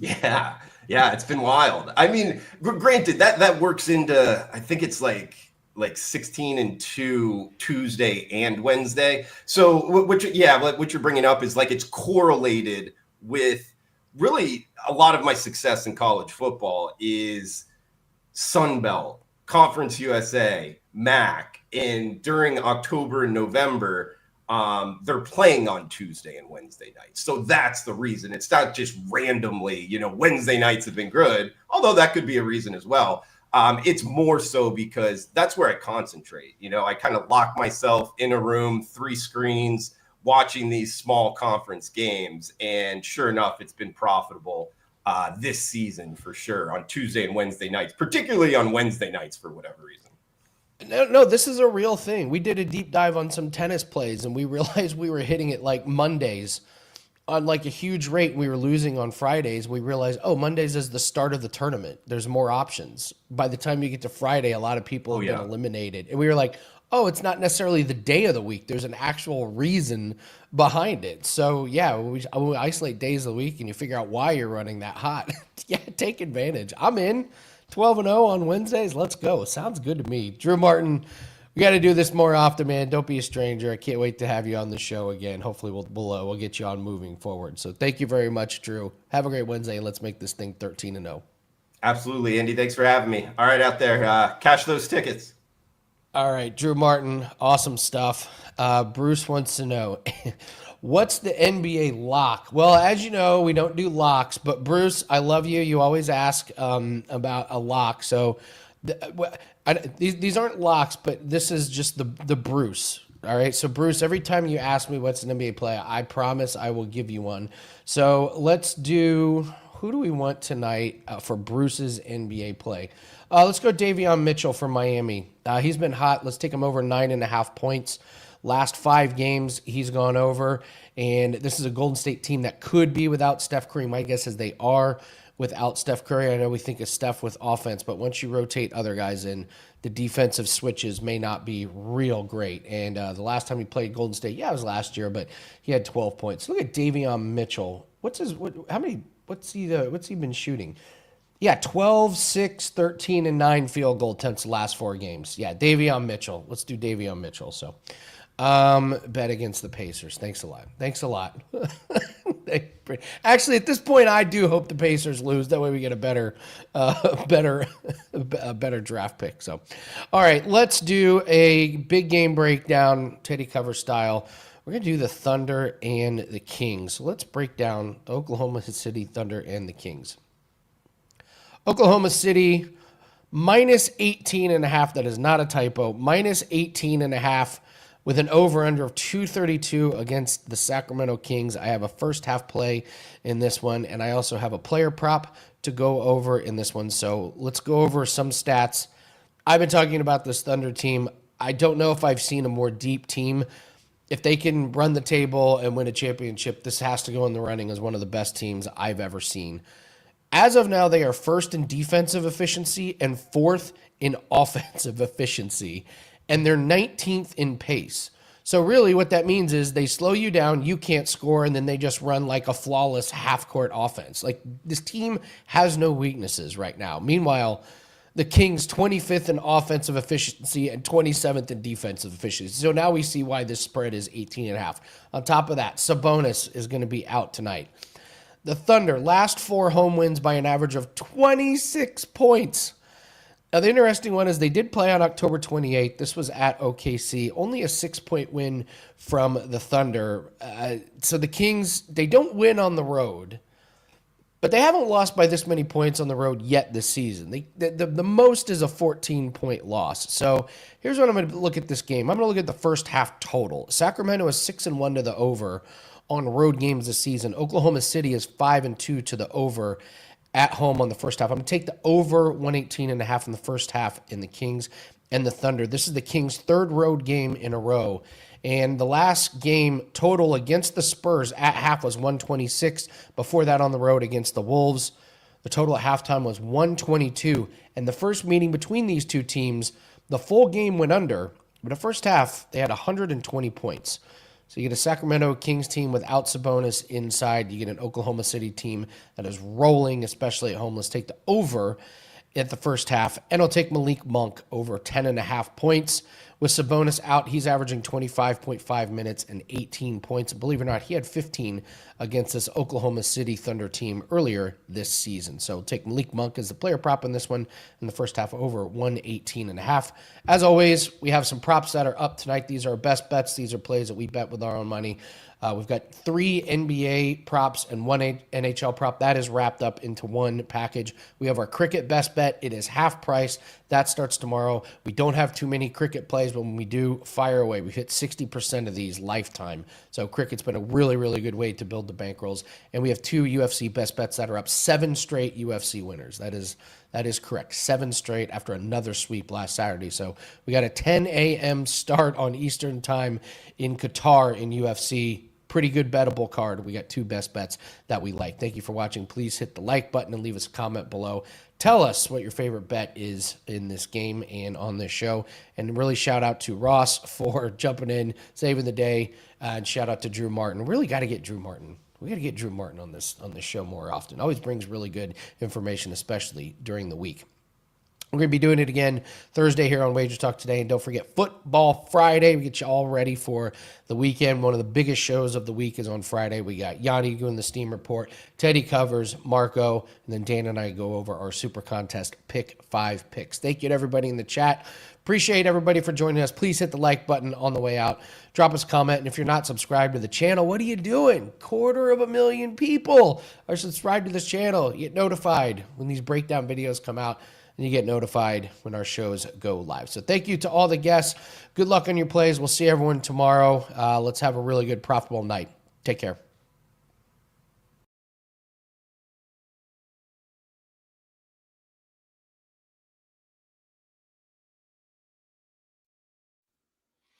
Oilers and the Capitals going head-to-head on a Wednesday night. I will break that game down, and we were also going to look at the Hurricanes and the Minnesota Wild going head-to-head. 2 games here to break down on this show here, guys. Welcome in to the pre-scout as we break down a few games and get you guys ready for a really good and bettable NHL slate.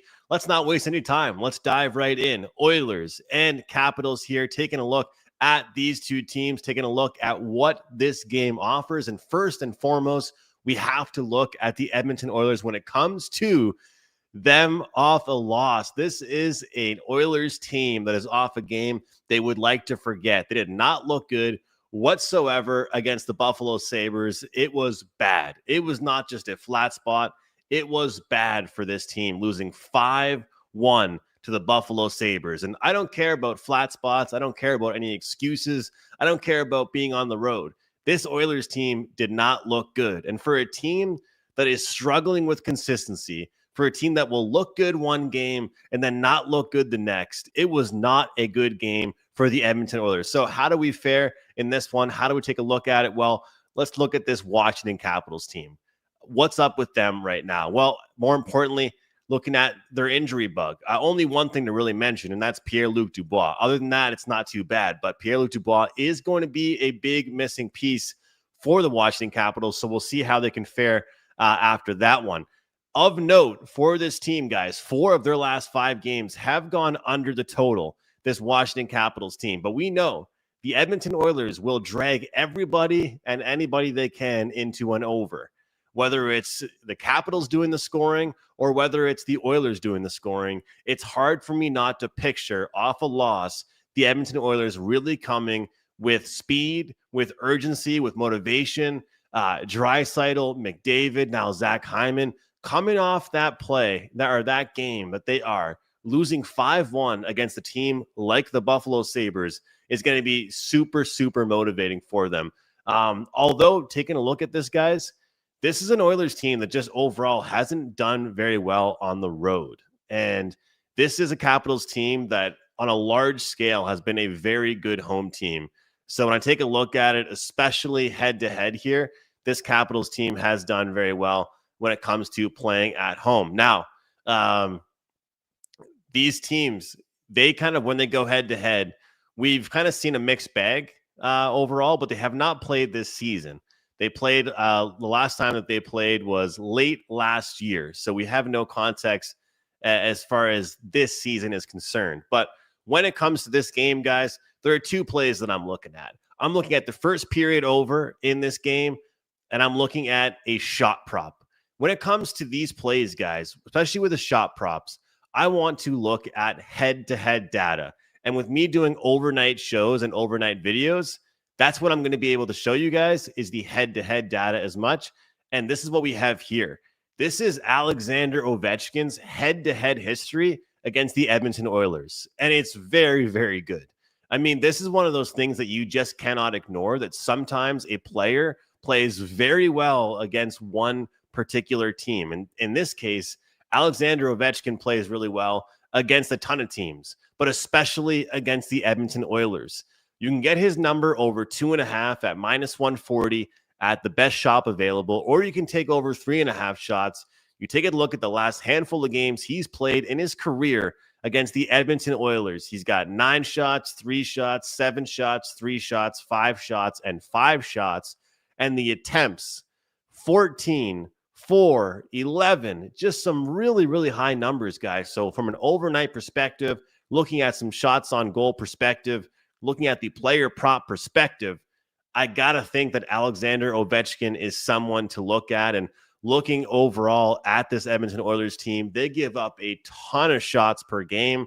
So this is one of those opportunities I think that it's a really good bet to make, looking at Alexander Ovechkin over on his shots. And of course, if you're taking him over on shots, you got to be sprinkling as well on the anytime goal. But this is a Capitals team right now that is kind of playing some up and down hockey themselves. They played in a lot of close games. They had a 3-2 loss against the Lightning, 2-1 win over the Kings, a 3-2 loss against the Devils. It's been a bit of a mixed bag for this Capitals team. Now, I do give an edge to them in this game playing at home, as I do like how they play at home. And right now, I have been worried about the Oilers when they've been on the road. So, but when it comes down to it, some teams, when they get their asses kicked, for lack of better words, guys, they are a team that respond with defense. When it comes to the Oilers, they're just going to bring that same sense of urgency. And that's what I'm looking for in this one.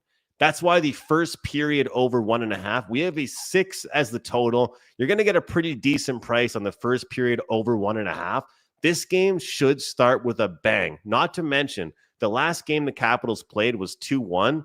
That game had a ton of scoring chances. It finished 2-1, but the advanced metrics would tell us that that game had a lot more for it than just 3 goals, even though there were only 3 goals on the score sheet. Those goaltenders played very, very well. So that's our first couple plays here, guys. On the show, we are looking for the first period over Oilers and Capitals, and we're going to take a look at Alexander Ovechkin over 2.5 shots, over 3.5 shots, and a little sprinkle on the anytime goal for Mr. Alexander Ovechkin. All right, guys, at the time of recording this video, we are on an 11-3 all sports run. We got a few plays pending right now, but we are feeling very good. We are feeling very good. NHL's going well. NFL's going well, especially with the player props. And, you know, if you're someone that's bought picks before and you want to get in the game and you want to follow somebody, we always preach buying long-term. And, you know, it's not really for our benefit. You know, you guys need to be able to see a large sample size of how someone is able to operate and how someone handicaps. If you want to dip your toes in and buy a 3-day, buy a 7-day, buy one pick, that's your own choice. And we welcome that as well. But we have a great deal going right now at WagerTalk, and I can pull it up right now. $500 off a 1-year pass. That's 1 year. You're going to get every single play I release. That'll be MLB, which I was number 4 in at WagerTalk. It's going to be NFL player props. You're going to get my CFL, which I just finished number 1. You're going to get NHL. You're going to get every single thing that I release. $500 off a 1-year pass, just $125 a month. Plus, inside that package, once you buy it, you get a 25% bonus coupon, and this expires November 30th. So, and I also want to give a shout out to all of you guys that watched the pre-scout when I was recording it live. There's going to be more live shows, but for a lot of these are going to be just overnight recorded videos moving forward. But you guys can be very, very certain that we're going to have some live shows as well. Do not worry. There's going to be some live shows, but a lot of it's going to be pre-recorded and overnight picks. All right, let's get to the Hurricanes and the Wild. Hurricanes here are a team that we got to give credit to because this is a team coming off a solid performance against the Boston Bruins. It was their 3rd game in 4 nights, and they put up a really good defensive masterclass. They beat the Boston Bruins 3-1. But I got to say here, this is a spot, guys, that we are looking towards the underdog. We're going to get a really good price on the Minnesota Wild. You guys shop around, but the price that I'm seeing is plus 130. Now, for this Hurricanes team, they've been traveling around a lot. You know, it's been like at home, then on the road, at home, then on the road. It's been a little bit of a busy schedule for them. But they've been busy. As I mentioned, they just played their 3rd game in 4 nights on Monday. And, you know, it was a good performance for them against the Boston Bruins. But I still think the fatigue factor is going to settle in for them a little bit. And it was taking a lot out of them to play such a great defensive game. Now, you look at this Minnesota Wild team, and all of my metrics will tell us that they have been starting to play the best hockey of their season.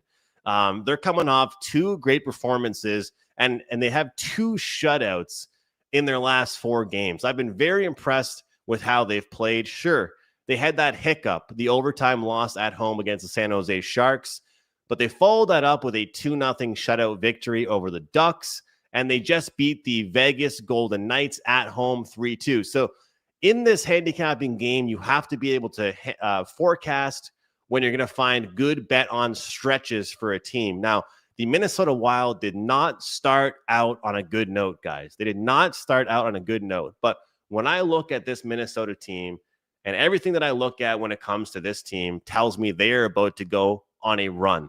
They are undervalued right now in the betting marketplace.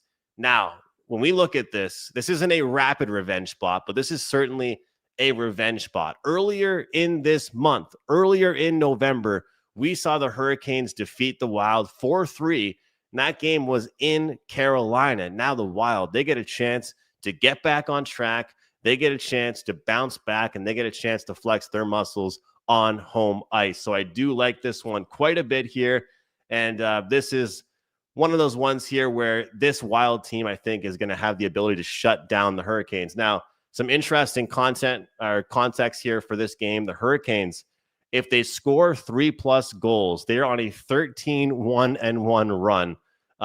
That is pretty good going back to last season. So you got to respect that. but I do think this is a home ice advantage opportunity for the Minnesota Wild in which they will take advantage of. There's injuries on both sides. Of course, we have some injuries for the Wild, but some injuries for the Carolina Hurricanes. So I will not really give any team really an edge when it comes to the injury situation. But when it ultimately comes down to it, from the situational spot, from the fatigue spot, from the rapid revenge spot, and from a value spot on the plus 130 at home, to me, this is an undervalued spot on the Minnesota Wild. We're going to take them on home ice, guys. I love the way they're playing defense right now. I love the depth of this roster. And not to mention, we've got some great goaltending with Philip Gustafsson. He's going to lead the way and get the job done. Never an easy task against the Carolina Hurricanes, but at plus 130 at home, this is a price that I can get behind. So, guys, you got a few plays from me here. You're going to find me overnight and into the morning, giving you guys overnight looks across multiple sports here on the Pre-Scout. It won't just be hockey. It'll be basketball. It'll be football. It'll be baseball in the summer. This is where you guys can find me giving out my free plays. Of course, I'm Andrew McGinnis. You can follow me at McGinnis Picks on X. You can get me at wt.buzz/am for all of my best bets and all of my plays. And of course, the special I'm advertising for today, $500 off a 1-year pass, just $125 a month, 25% bonus coupon in there. This deal expires November 30th. Guys, if you plan on buying plays, if you plan on buying 5% bets, if you plan on buying my NHL, my NFL player props, just get this package. You're going to get everything that I release. And of course, all the way into the summer with my MLB team totals, with my CFL, all that good stuff. We're on a great run right now. Let's try and keep things going. Make sure you guys hit the like button on the way out. Hope you guys subscribe to our channel right here on WagerTalk TV. And I'll see you guys next time right here on the Pre-Scout.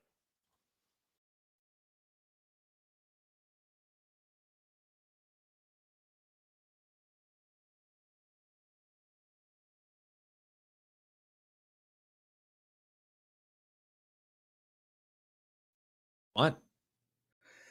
NFL presidential address. Welcome, everybody. It's week 12. I'm Lawrence Presman. We're going through every single game on the board. We're going to figure out how to bet them. We're going to start with Buffalo in Houston. The line is Buffalo minus 5.5. The total in this game is 44. And I'm going to tell you right off the bat, I like Buffalo and I like the over. Now, I understand that taking overs in Houston games feels wrong, but this Buffalo defense is really struggling, especially stopping the run. Houston is going to get their points, and Buffalo's offense is insane. This team can put up 44 themselves on any given day. They've already done that a few times this year. Plus, you all saw what happened last week when Buffalo played Tampa Bay. As far as the minus 5.5 goes, I understand that this is a fairly big number for a road team, but this Buffalo team is in a situation where they got to win out. Otherwise, they're going to lose the division to New England. They need home field advantage against potentially Baltimore or Kansas City. They need to win games. And this team, when they win games, wins by margin. If you go back and you look at the games they win games by 20 points, 17 points, 10 points. They win games 40-3. Houston's not a scary team for me, and I think we're going to see Buffalo go in there and get to 28, 30 points. So if you take Buffalo and the over, worst case scenario, you go 1-1. But I really think you have a good shot at 2-0. Take Buffalo minus 5.5. Take over the total of 44. Now, before we get into the Sunday card, I want to tell you guys, we've been doing this show for about 20 years. I'm so appreciative of you guys logging in. That got a huge loyal following. You watch the show regularly. If you don't mind, please take a second and hit that like button. Please subscribe to our channel if you haven't. And also make sure to comment. I have a big NFL card up for Sunday.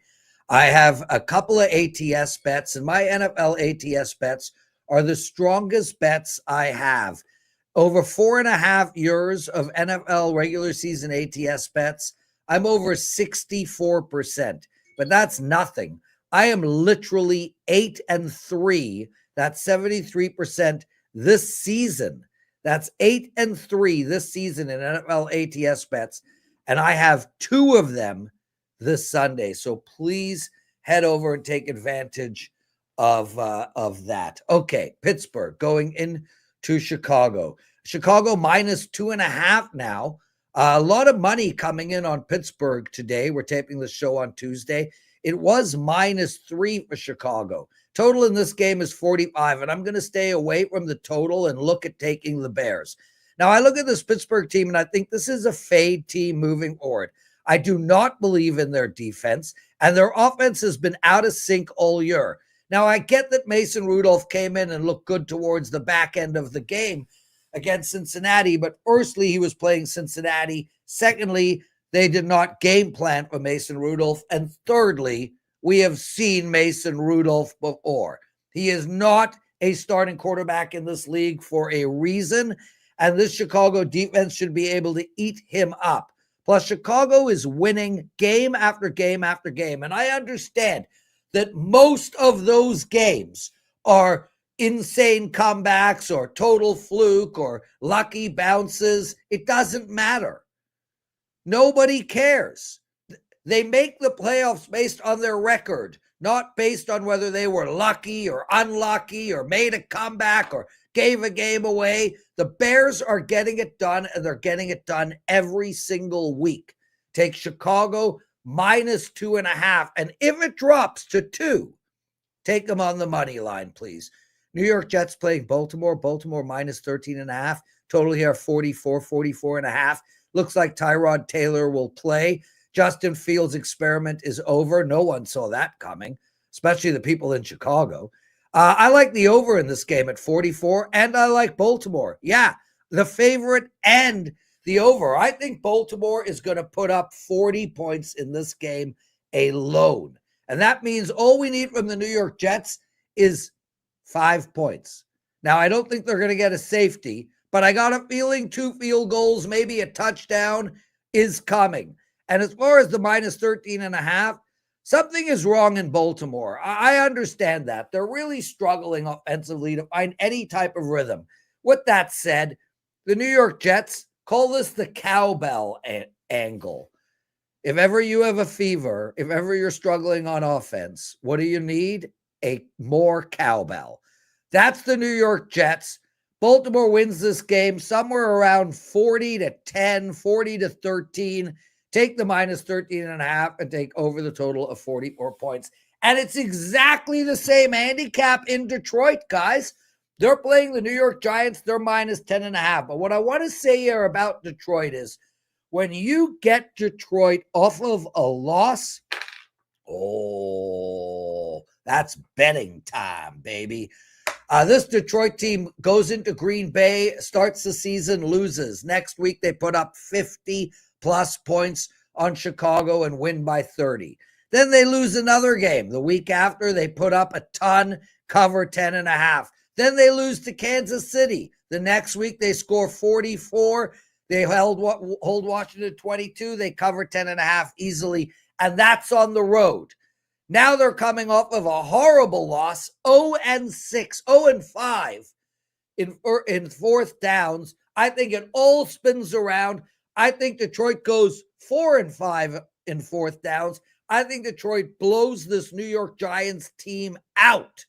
I think they win this game by more than 17 points. Take the Detroit Lions -10.5. New England, Cincinnati. This one's a tough one, guys, because I don't really want to take the road New England team at -9. I consider this a really bad spot for New England based on their schedule. With that said, Cincinnati is done. This team is over, finished, finito. Their defense is not in. Their defense might be the worst defense I think we've ever seen in the NFL. And their offense is mediocre now. They're nothing special. I can't get to the window on this game, guys. I gave you a little bit of thoughts, but I'm passing. Seattle -13.5 playing in Tennessee.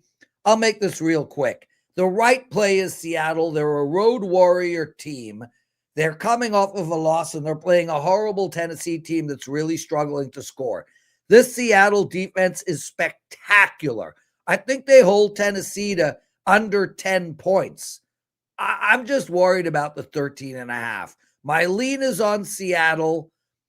I probably prefer betting Tennessee Titans team total under, but I really don't have a ton for you in this game. Before we continue with the Minnesota Green Bay game, I got to reiterate, guys, you got to play my NFL bets this coming Sunday. I went 4-2 last week. I've had 7 winning weeks out of 11 so far, but this Sunday is going to be a juicy card. I have at least 2 ATS bets up for this Sunday. I'm 8-3 on the year in my ATS bets, so please make sure to grab that. Let's get into the Minnesota Green Bay game, and I like Minnesota. I'll make it real easy. Plus 6.5 dog. It makes total sense to me. Look, I was on Minnesota against Chicago last week, and J.J. McCarthy really did not look good for the first 3 quarters. He threw 2 interceptions, but more importantly, he was overthrowing and underthrowing his receivers. With that said, we've seen him play much better. And although I don't think JJ is ready yet for a playoff run, I think the Minnesota Vikings, I think we're getting them at a low spot in their market. I think that ultimately they could have and should have beaten Chicago, which would have made this line more around +4. As for Green Bay, something is wrong in Green Bay. Something is wrong on both sides of the ball. For some reason, Parsons is not getting to the quarterback. They really are struggling offensively to find any type of rhythm. Their wide receiver core is a mess. Since they lost Kraft, this team has been completely out of sync. There is simply no way I could take the Green Bay Packers minus 6.5 right now against, say, Carolina at home. Would you take Green Bay minus 6.5 against, say, Carolina at home? Would you take Green Bay minus 6.5 at, say, Cleveland? Well, they lost both of those games outright. This Green Bay team, smoke and mirrors. I think Minnesota can win this game. Take the Vikings plus 6.5. Is it time to fade Kansas City? I told you it was time to fade Kansas City last week. I told you it was time to fade Kansas City the week before. It's not time to fade Kansas City this week.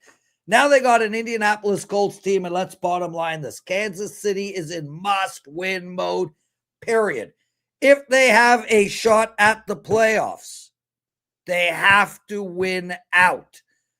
I think they get it done against this Indianapolis Colts team. Now, I understand this Indianapolis Colts team is an up-and-comer, and they have looked exceptional in the so far, especially on offense.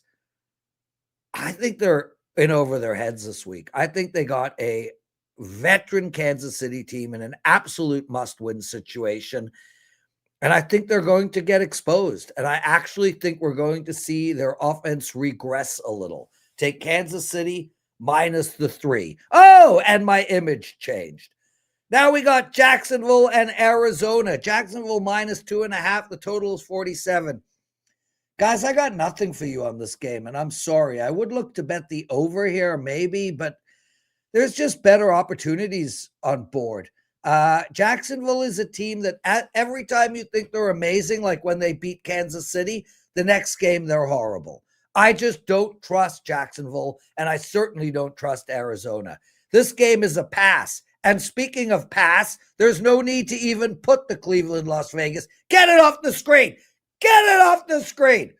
We're not even discussing that game. And Atlanta, New Orleans, get it off the screen too. Don't even put it there.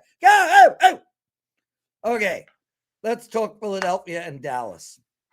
I like the Cowboys here. Here's my worry. Every time I like the Cowboys, every time I think it's time, they stink. But I like them this week. And I'm the guy that has been betting Philadelphia all year. I'm the guy that's super high on this Philadelphia Eagles team. I just don't like the spot for them. I look at Philadelphia and I think they circled that game against Detroit. I don't think they look at Dallas as some, huge competition. I think they look at Detroit as huge competition. But their offense is a mess. And I understand that they're winning games, but they're going to have to score to keep up with Dallas. I don't care how good Philadelphia's defense is, and they are good. This Dallas team, especially at home, is going to get 20-plus points no matter what. I think Dallas puts 27 or more up on Philly. So Philly has to keep pace somehow. I like the over in this game. Indoors, this game might be that game where we finally see Philadelphia put some points on the board. With that said, a division team plus 3.5 at home, still with playoff aspirations, coming off of an outstanding game against the local Vegas team.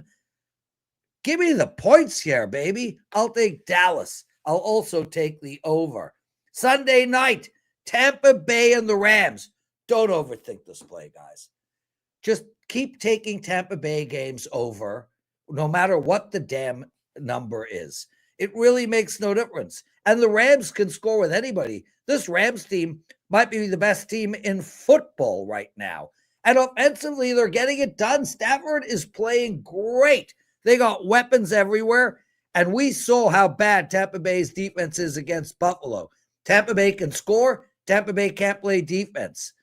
49.5, take the over. Carolina, San Fran, just take the over. Anytime San Fran plays, take the over. This is a situation where their defense is so bad that they can't even tackle their opponents. They are not in the right spot. It's like a practice squad coming together. There's no chemistry on that San Fran defense. There's no leadership on that San Fran defense. Now, obviously, I don't want to be taking over 48, 49 with a Carolina Panthers team involved, but man, San Fran has already come out and said they got to put up 30 points a game if they're going to win. Can I expect Carolina to get us to 20 against San Fran defense? Why, yes, I can. Take the over in that game. That, my friends, the NFL presidential address for week 12. I told you it would be 15 minutes. I did it in 15 minutes. I hope you guys liked this video. Please hit the thumbs up button, subscribe to our channel, and make sure to watch me every single day, Monday to Friday, on the best betting show ever. Guys, lots of love. I'm the Prez, and we'll see you next week.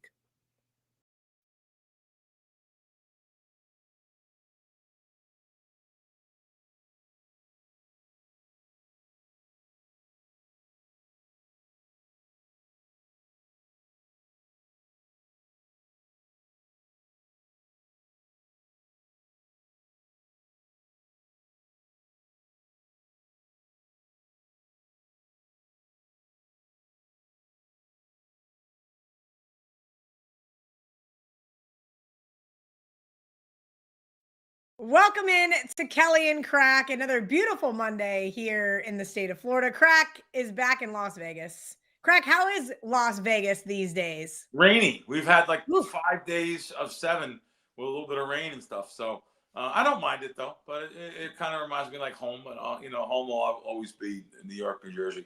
So it's not bad here. It's just the seasons change and it's getting a little colder now. We feel it, and but nothing like Florida. You guys, you have fun in the sun, and it's all sunshine, rainbow, and lollipops for Kelly in Vegas.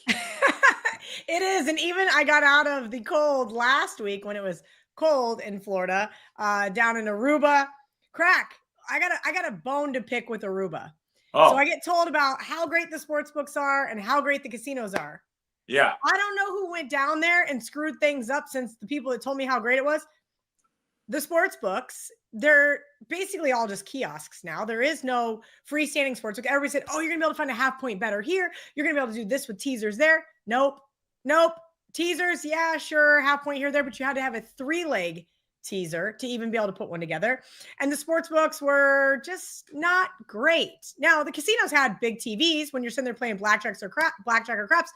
But they had only automatic shufflers at every single casino but one. Yeah, no, people talk about them being, a better gamble.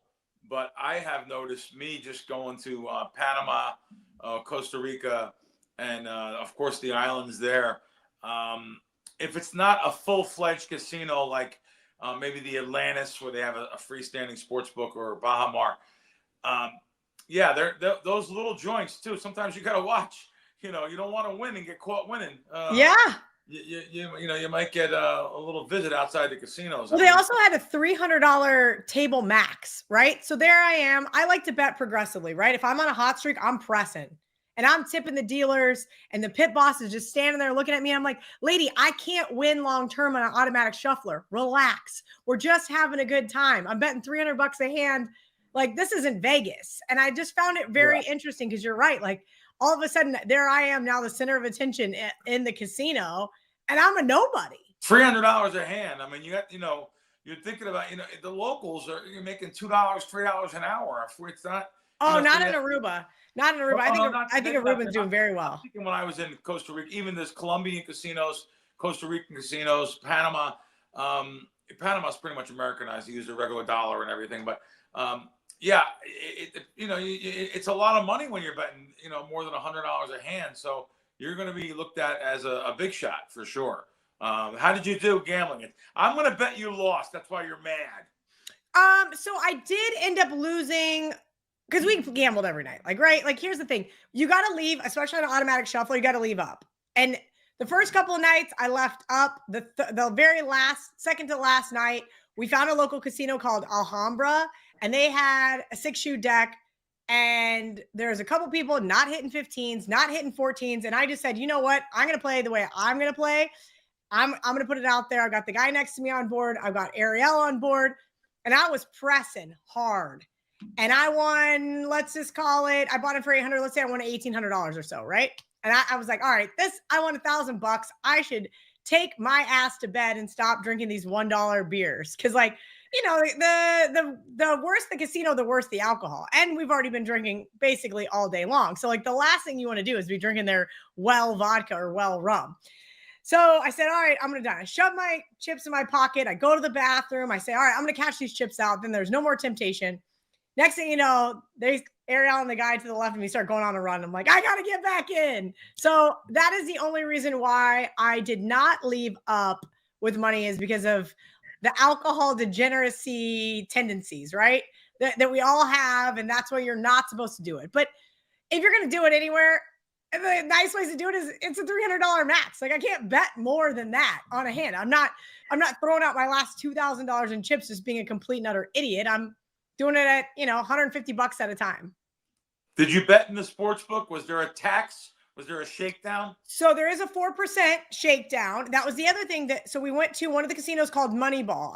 Somebody on Twitter said, go to the Moneyball casino. It's great. We walk in and there's me and Ariel fresh off the beach and like cover up. And we're the only women in there. Everybody's smoking and drinking and everybody's locals.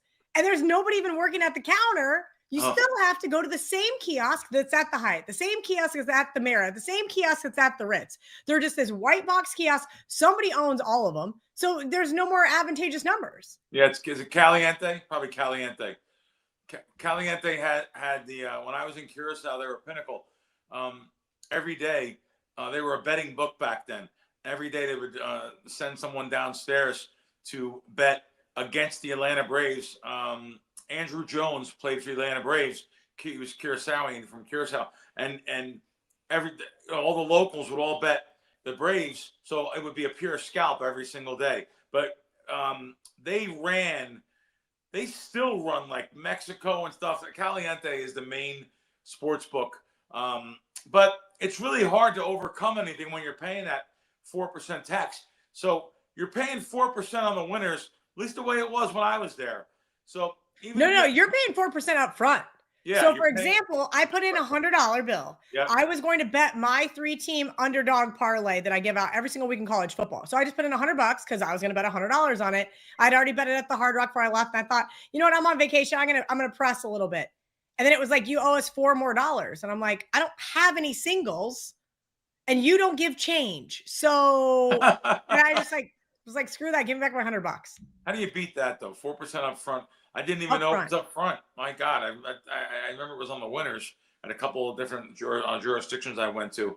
But overall, though, it's a nice time, though. You would recommend Aruba, though, in general? Oh, my gosh. Aruba is amazing. I mean, anytime two idiots like me and Ariel can go down there, drink all day, run around, the service level is, I would say, higher than any other Caribbean island I've been to. It is impeccably safe. I never once for any second felt like, hey, this is a bad neighborhood or a bad spot. I mean, we were all over that island in 8 days. We went to locals casinos. We went to expensive casinos. I mean, we were everywhere you could imagine being in with literally not a single issue. Where, you go to Mexico, you go to Dominican Republic, you got to pay attention. You got to have your wits about you. And I didn't really feel like there was that feeling in Aruba. It felt very safe, beautiful weather. I don't think it rained but 5 drops on us the whole time. And look, again, great level of service, which is where I've kind of really started to become bitchy, right? I miss that Vegas level of service that was like ingrained to me when I worked at the Wynn. This is what is expected. So then you go anywhere, even here in Florida, sometimes I have to like hamper my expectations. This is not Vegas. These people are not making $100,000 a year, waiting tables. So you're not going to get that same, gusto to go out there and make a buck. Yeah, you're right about that. Like when I go away to a hotel in a certain place, anywhere, not just, I was just going to say the Jersey Shore. When I go to a hotel anywhere, it's hard to stay in a hotel when you're used to staying in casino hotels. I'm not even saying the Wynn. You go to like, whatever. I recently was in my buddy's room at Cosmo, and then Fontainebleau, even the Flamingo. Like, you're used to staying in nice rooms and well-kept, nice beds. And when you go to any hotel, you're judging it off the casino hotels. It's absolutely wrong. You can't do that. And, a lot of people in my business, the advantage play business, I'm not a nit, but a lot of people are nits. And if you're a nit. Wait, what is a nit? A nit. You're nitty about things. You don't want to spend money on everything, because you're an advantage player. You got tons of comps. Yeah, your brain is, I can get this free in Vegas. I have comps. I can get this free in a casino jurisdiction. But yet you go and pay for a meal. Like, that's never been me. I have an allergy to money. I'm an idiot. I don't care about money. But I know from people that I play with, deal with is even better. They can buy and sell me, some of these people, Kel. They don't even enjoy their lives outside the casinos.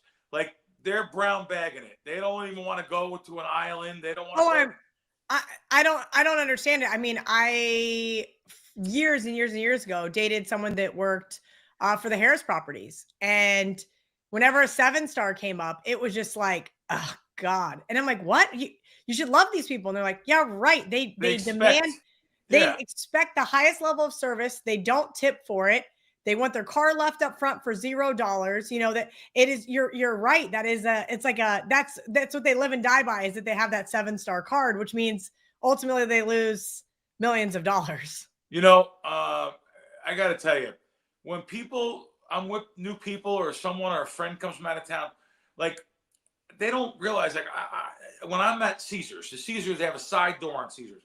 I give the guy $10, leave my car right there. It's right up front. It's no problem. And if it's a weekend, it's got to be 20. So I don't do that to be any kind of a big shot. I do that because it saves me time. It's recognition. They know Bill's here. Throw the keys there. Go here. And time is money to me. I'm running around doing things if it's not a social situation.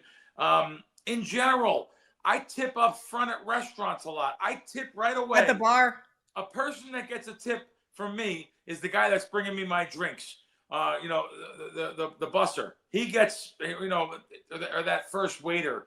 I give him money right away. I give him $10. Keep my drinks filled. And no one else is doing that. So I don't do that to be a big shot. I do that because I like to have service. But you're absolutely right. And as somebody who was in the service industry, I think people don't recognize how much that pays for. So I tipped 3 $100 bills while I was in Aruba. I tipped one to the taxi driver who came and picked me up at the airport, dropped Ariel off at home, and I said, hey, I want your number. She was wonderful.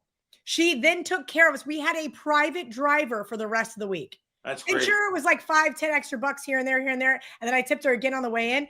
She got us. She knew the guy at the airport. She goes, give him $40, $20 each. He'll get you guys to the front of the line. The Aruba airport can have up to 3 hours of a wait to get inside, check your bags, get through security. We were in and out. I literally text Brett's mom. I go, we made it in 40 minutes. She goes, that's unheard of. I said, well, because we had this guy for $40.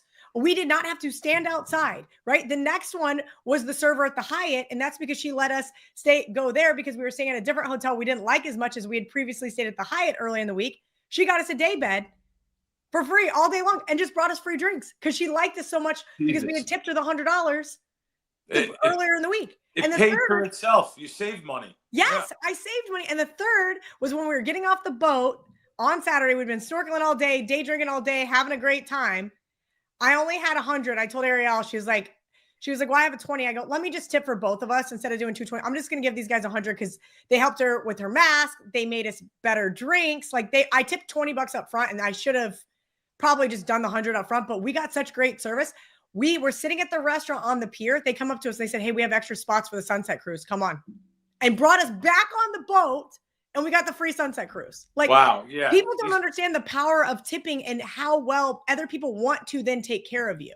You see these three situations, people that are watching. These all paid for themselves. The safety of having a driver that you knew, $100, she got you around places. She showed you the other person at the airport. The expediter at the airport. Certain airports and jurisdictions have these expediters. You pay them extra money, they get you right through all the other lines. The person there at the boat in the end, even though they get on the extra boat. How about the person you gave the 100 to for all the free drinks and stuff? Like, these things pay for themselves. They don't see $100 bills all the time. So no, you're probably right. Maybe in Vegas, the power of $100 bill isn't as great as it used to be. It isn't, but I do think it still goes a long way, especially if there's a group of you. Let's say, I know, Bill, you're not a big drinker, but let's say I go to the bar with my friends and I say I'm going to get the first round of drinks. I'm going to tip extra up front. I'm going to close it out so they know I'm a good tipper. And then every time they see me, guess what? They're going to go, oh, that girl's a good tipper. When I walked in the 100%. casino, the dealers were asking me to come to the table because they knew I was a good tipper. It's so true. It's recognition.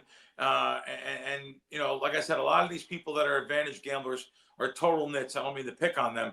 They're total nits, though. They don't live their life. I have a buddy of mine that has 77 Bitcoins, something like that. I think he has 77. That's, I think, 100,000. That's 7.7 million right now. Like, he doesn't enjoy his life. He thinks like he enjoys it. He doesn't really enjoy his life. Doesn't go nowhere. Sits in his house and he's getting older now too. These people are it's amazing. And I'm not just saying him. A lot of people have generational wealth. They don't even enjoy their lives. They can't wait to save and accumulate all they can to give to their kids, who sometimes their kids are just going to blow it off. You read about them on, gambling or drinking or giving money away. Yes. Like, Bill, I've told my parents, full disclosure, I've told them, I said, I don't care how much it is or what you got going on. You've worked your whole lives. Why would you want to give it to me? Yeah. Why? Yeah. Go enjoy your life. Go on a cruise. Go on a vacation. Buy a new boat. Buy a new truck. I don't care. I don't understand. You work so hard. I'm of the mantra, and I think you are too. Work hard, play hard.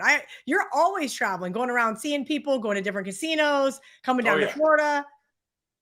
Now, hey, Kel, what was I mad about off air? And I said we should talk about it on air. I forget.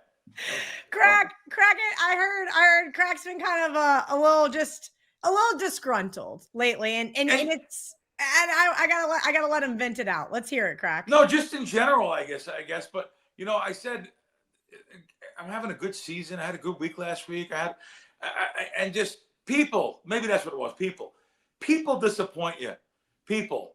Yeah. People just in general. I almost don't want to leave the house. There's always like misplaced rage on the roads, misplaced rage wherever you go. I went to Smith's yesterday. It's our local grocery store. Nothing special, by the way.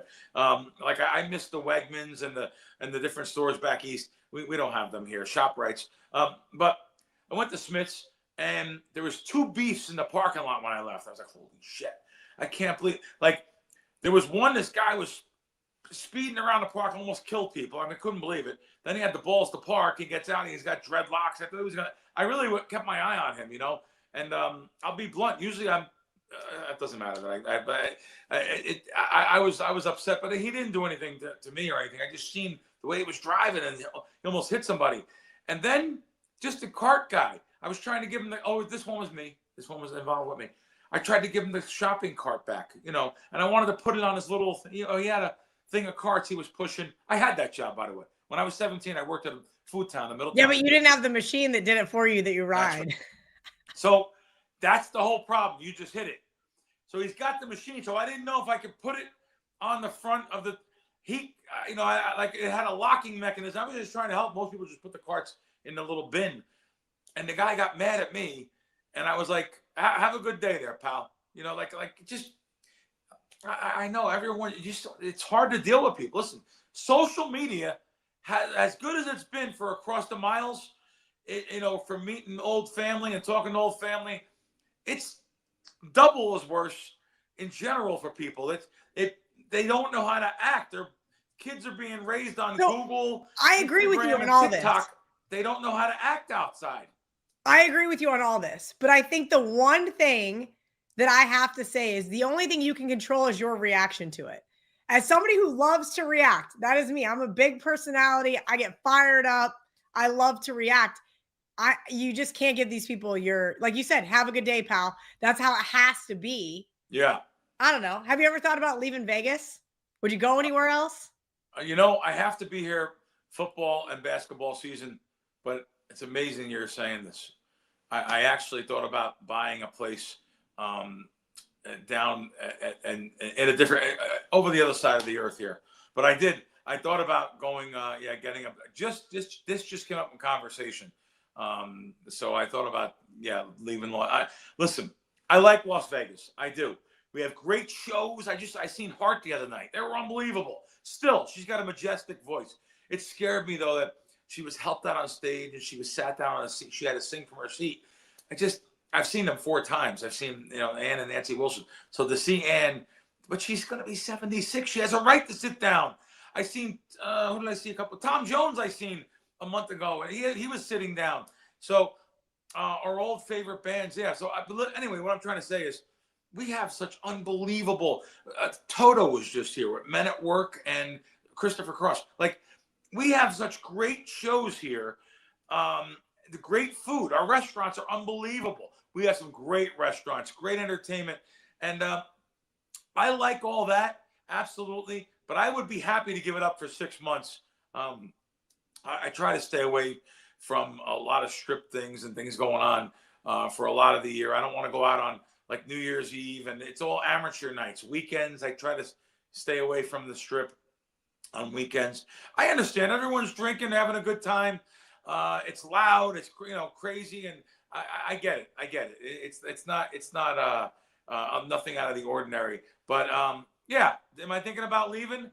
I haven't told anyone yet. I am thinking about leaving for 6 months out of the year, and it's gonna hurt some people because I'm not gonna do a lot of media stuff. I just to get away. I say hurt some people because I like to give my side of things, and I tell it like it is. So even if it costs me money in certain situations, I tell it like it is. I just gave an interview to a Chicago reporter about the PAPSPA repealing, and I just gave him how it's bad. It was bad. I thought it was going to be great. Wasn't as good as I thought. I can't play at none of these places. I can't go back to Jersey anymore and play. They had tons of casinos on the boardwalk with sports books. After a year or two, it was great. The first year or two, made a lot of money. Made a lot of stupid sign-up bonuses. I did. It was great. Now it's not so good. Even here in Nevada, it's not so good. Why? They feel, if the big books that came into this country 7-8 years ago, if they could charge wider margins on things, why can't we? I can't pay $1.35 on a teaser. It's our lowest 6-point teaser price here in town. And even baseball, we have no 10-cent lines no more. Why? Well, the rest of the country doesn't have 10-cent lines. Why don't we just give them no choice and have minus? I was going to say, is it just because nobody fights back and says, fine, then we're not going to bet baseball? What do they care? They're still going to get volume. They still get they still get these people that come in from all these jurisdictions, come to Vegas and are used to paying. These kids, they don't know any better. They were raised on the DraftKings model. They don't know, and that's all they see. And okay, I'll lay $1.45 money line when the comeback is plus 105. That's not right. $1.45 should come back $1.25. It should come back $1.35 in baseball. Well, the casinos and sports books all got together and said, hey, we don't need to do that anymore. The big books back east aren't doing it. The new jurisdictions, Colorado, why should we do it? It hurts someone like me. So now you have this new law in 2026. I'm not even giving any casino action. I'm not going to do it. you can't write off your full losses. That's part of my living. I pay tax on win every year, but this is going to make me pay tax on more win that I didn't win. So this has to be repealed or amended or something. And I think we're going to see it get amended. I try not to overreact. I know a lot of people on social media got mad at me, but just like anything that involves politicians, I say, okay, let's sit back.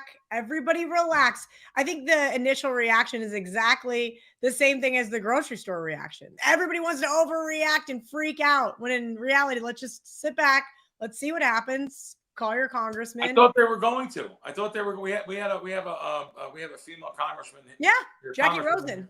She was lobbying pretty hard.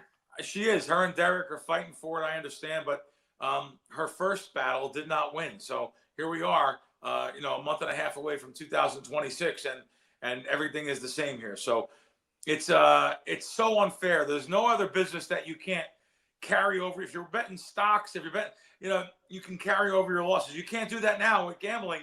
And now they don't even want.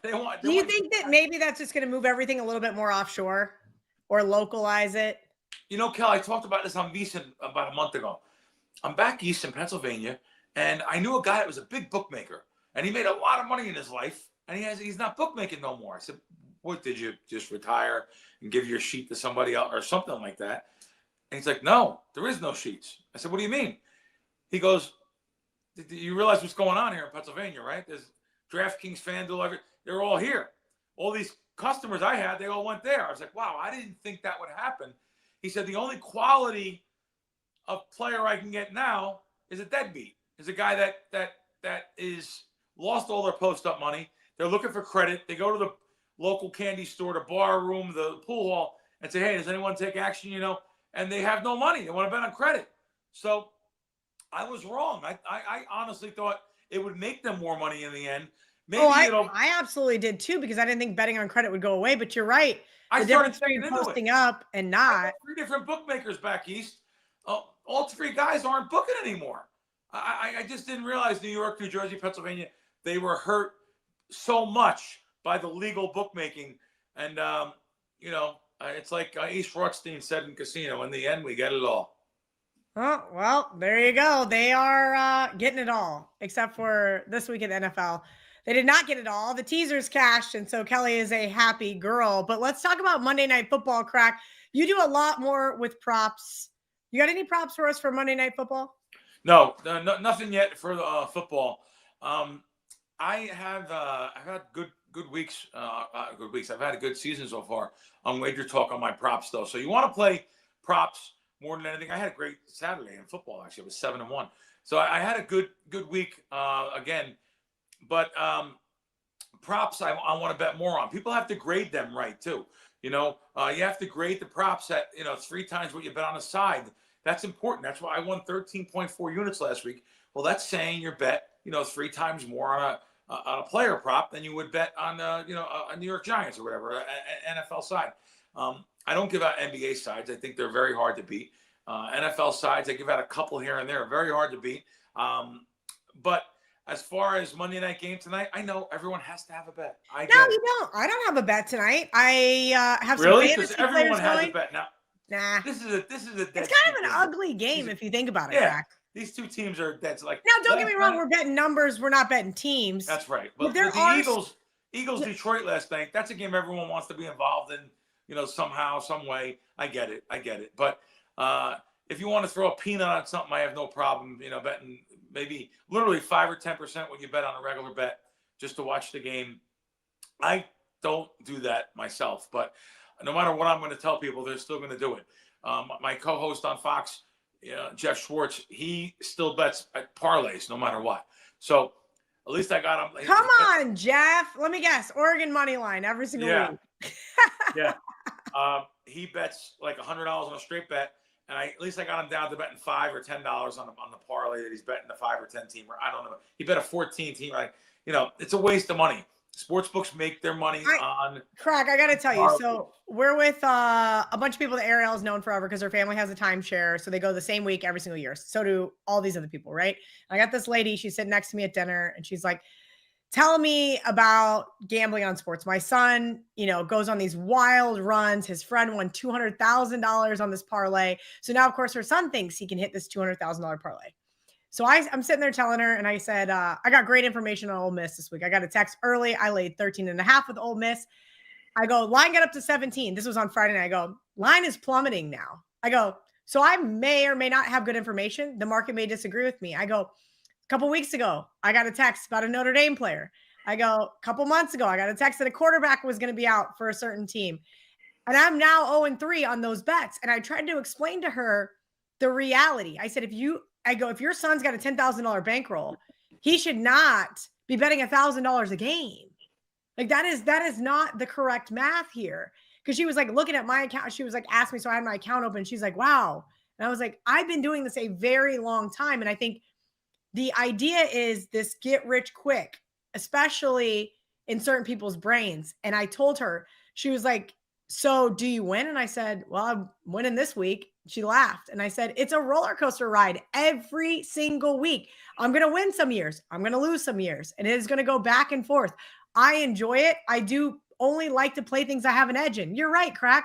I'm not going to just throw $500 on the game tonight to watch it because I think I'd rather watch Landman on Paramount Plus.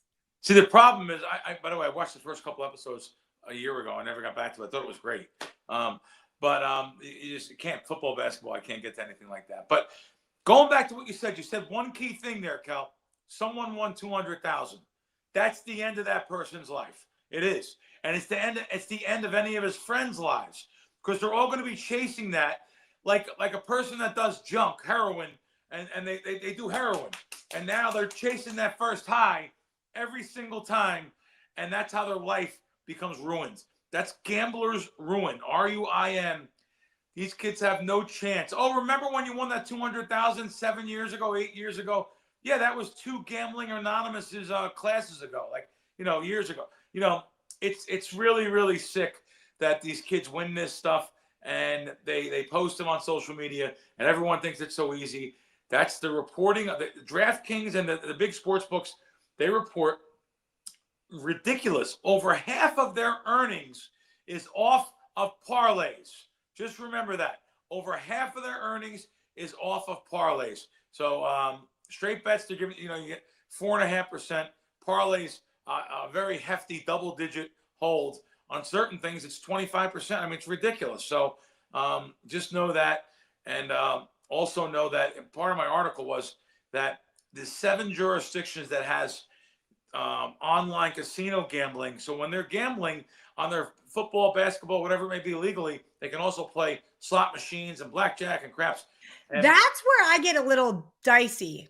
That's the death. That's like, do you remember when Buckeye Skins had I think it was online blackjack? I remember having buddies be like, "Oh, I was up this week and then I got drunk and played online blackjack," and I'm like, "You did what?" Ugh. So I don't understand why we're allowing casinos in our actual hands. I feel like going to the casino, whether you're going in with cash or you got to take it out of the ATM, there is a process there, right? To turn it into chips or to put it into a slot or to make a sports bet.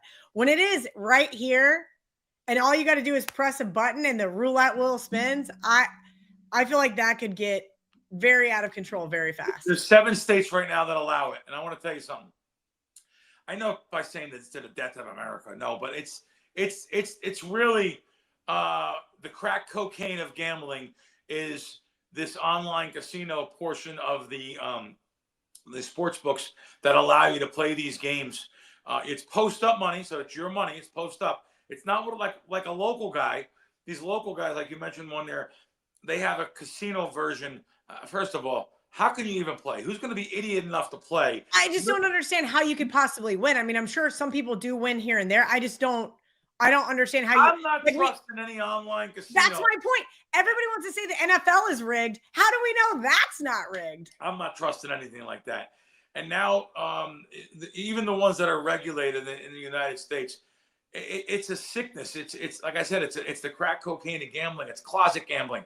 So the husband's in the other room. He's watching football. You hear the game on. The kids are nice and tucked in bed, and the housewife's under the covers in the bedroom playing online slots.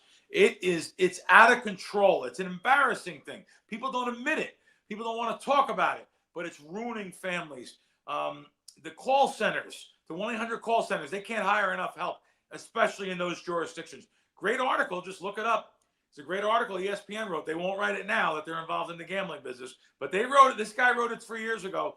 It was 2022. He wrote an article. It was about the call centers in Connecticut that are allowing these types of bets. They can't even they can't keep enough people at work. The numbers and the people are out of control gambling, and it's only getting worse. It's not just the lawyers, the doctors, the Wall Street people. It literally is. It's Joe Public, a hardworking guy, blue collar guy, works with his hands all day long, comes home and starts firing on things. It's the human condition. It's who we are. By the way, I've been there. Yes, I was a little degenerate gambler when I was a kid, 13, 14, 15, taking buses to Monmouth Park, blowing all my money. I knew about advantage blackjack. My cousin taught me, but yet I blow it at racetracks, not realizing the advantage that they had over top of it. So I know what it is. So learn it off my playbook. Listen to what I'm saying. This country is in a lot of trouble. Gambling seems to be the answer in every state and all across America. It's absolutely not. It's terrible what's going on. Crack, let everybody know what you got going on at WagerTalk.com. This is our longest show ever, so I got to get you out of here. I know you got a lot of stuff to do this week. It's kind of like talking out both sides of my mouth. Gambling's a crack cocaine. Oh, here's what I got to sell. I don't mean it like that. I don't. And I don't, listen, I'm an advantage gambler. I'm betting like Gianni. Gianni and I both have been around syndicates for a long time. I've worked around some of the biggest, sharpest, by the way, gambling syndicates. Don't think mafia. Been around some of the most profitable gambling syndicates in the world. Billy Walters, Harlebos, Chip and Doyle, the old man Midland. I've been around some of the sharpest groups in the world. So this is a different type of gambling. What I do is I feel it's investing. It's investing. I know what I do to the sports books. I've been thrown out so many times for using my brain. It's so much different than what I'm saying about the kids and the people at home playing online casinos, which have no chance. So anyway, I always say people to, join me for the Super Bowl or for the year or whatever. Props are killing it. They got no chance to beat me on NFL props, NBA props. The proof's in the pudding. I always say I could bring $1 million to the counter on NFL Sunday and bet on a game. I want to bet the same amount of money on a prop. They say, no, I can bet $500. Why? It's not an efficient market like the NBA or NFL sides are. So go over to Wager Talk there and join me and make some money. All right, Crack, you are the best. We will see you next Monday, WT.buzz/Crackman. If you want to join up with Crack through the Super Bowl, Crack, thank you so much. Thank you.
been so bad. It's hard to put your money on anything other than expecting them not to score. Mavericks cover 1 of their last 5 games. Mavericks, oh, this is interesting. Mavericks first half team total was 5-0 to the under, but the full game is 4-1 to the over. So they've just been very slow out the gate and then figure it out after halftime. That's what that's telling me. That is very interesting. Yeah, this one is tough. Both teams kind of equal defensive rating in the last 5 games. Mavs have been the second worst offense in the last 5 games. Knicks have been top 5. I just don't like getting the ass into the line for a road favorite here from 4.5 to 7.5. I feel like the only way to play this right now is Dallas or play the total. And pace wise, the Mavericks, this is surprising. Mavericks playing at the fastest pace last 5 games. Knicks top 10. So the Mavericks all of a sudden want to run. Knicks offense has been playing well. Maybe they're just assuming if we play faster, we can get some of these easy baskets and help the offense. That's kind of, when I'm just analyzing the data, that's kind of what it seems like to me. They need to do something because that offense stinks.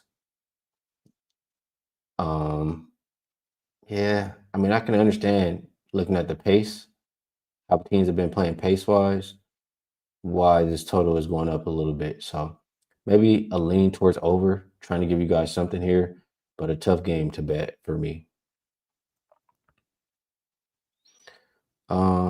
Anything else here? All right, we can keep going. Bulls and Blazers, the last game on the slate. We did just see the Blazers last night. This one opened up Bulls -1.5. Looks like 2.5 or 3, depending where you shop. Total went from 243.5 to 244.5. We have Drew and Jeremy Grant, both questionable. Scoot, Matisse Thybulle, and Wesley look like they're all out. For Chicago, Smith, probable. Jones, questionable. Collins, out. Like I mentioned, second of a back-to-back, 3rd and 4 for the Blazers, 4th and 6 as well. It is 3rd and 4 for the Bulls, but they do have the rest advantage. It's just, for one, I think it's telling that the Bulls are the favorite. We know the situation, but I don't think the Blazers, especially without Drew, are that good. I know he's questionable today. He was out for sure last game. But if they don't have Drew, I just can't trust them at all. That's just kind of what it's boiling down to for me. So with him, his status up in the air, Chicago being the more rested team, I would roll with them as the slight road favorite and just expect them to get the dub here. So don't have too much on this game, but I try to give you a little something on each one. And I would recommend Chicago Bulls if I'm betting this one right now. All right, so we made it through all the games in the slate. I don't really love talking to myself, but we made it. It is what it is. Before we get to best bets, let me do what I usually do here. If you guys want to rock with the 3-day pass, you can sign up with the full court all access, get 3 days of college basketball and NBA for only $49. You want to do a little bit longer than that, 10 days of picks for less than $10 per day. That's available as well. If you want to do a little more long-term than that, we're still doing the $500 off the 1-year pass. Comes out to just $125 a month. And let's say you sign up for mine, you get a 25% bonus coupon. You can go and, check out Rob Vino as well. Now, outside of that, I will remind everybody that I do have a 5% best bet in association tonight. I played it yesterday. I love this play. It makes a lot of sense to me. So if you want to be involved, you want to rock with me today on that 5%, you can find it over at WagerTalk. Best bet for the show. Man, I want to go with one that we talked out. Well, you know what? I'm just going to leave it alone today because I haven't added yet. Honestly, it's a good time to get the full court all access. I'm sorry when I have the plays. I gave you a winner yesterday. when I had multiple already in mind, but it's not fair for me to give you the one that I've played so far. And, people have already bought it. So we'll be adding throughout the day. I just don't like to share bets that I don't have money on myself. So hopefully you guys understand that. You've heard me break down the card. You know ways that I'm looking. I will shore up these looks a little bit later, and subscribers, you'll see them soon. So be back here tomorrow with Ravino. We'll run through the NBA card. We have 4 games there. We'll talk out the football card as well, and we'll try to find those winners. So best of luck, everybody, on all your action tonight, and I'll catch you guys tomorrow.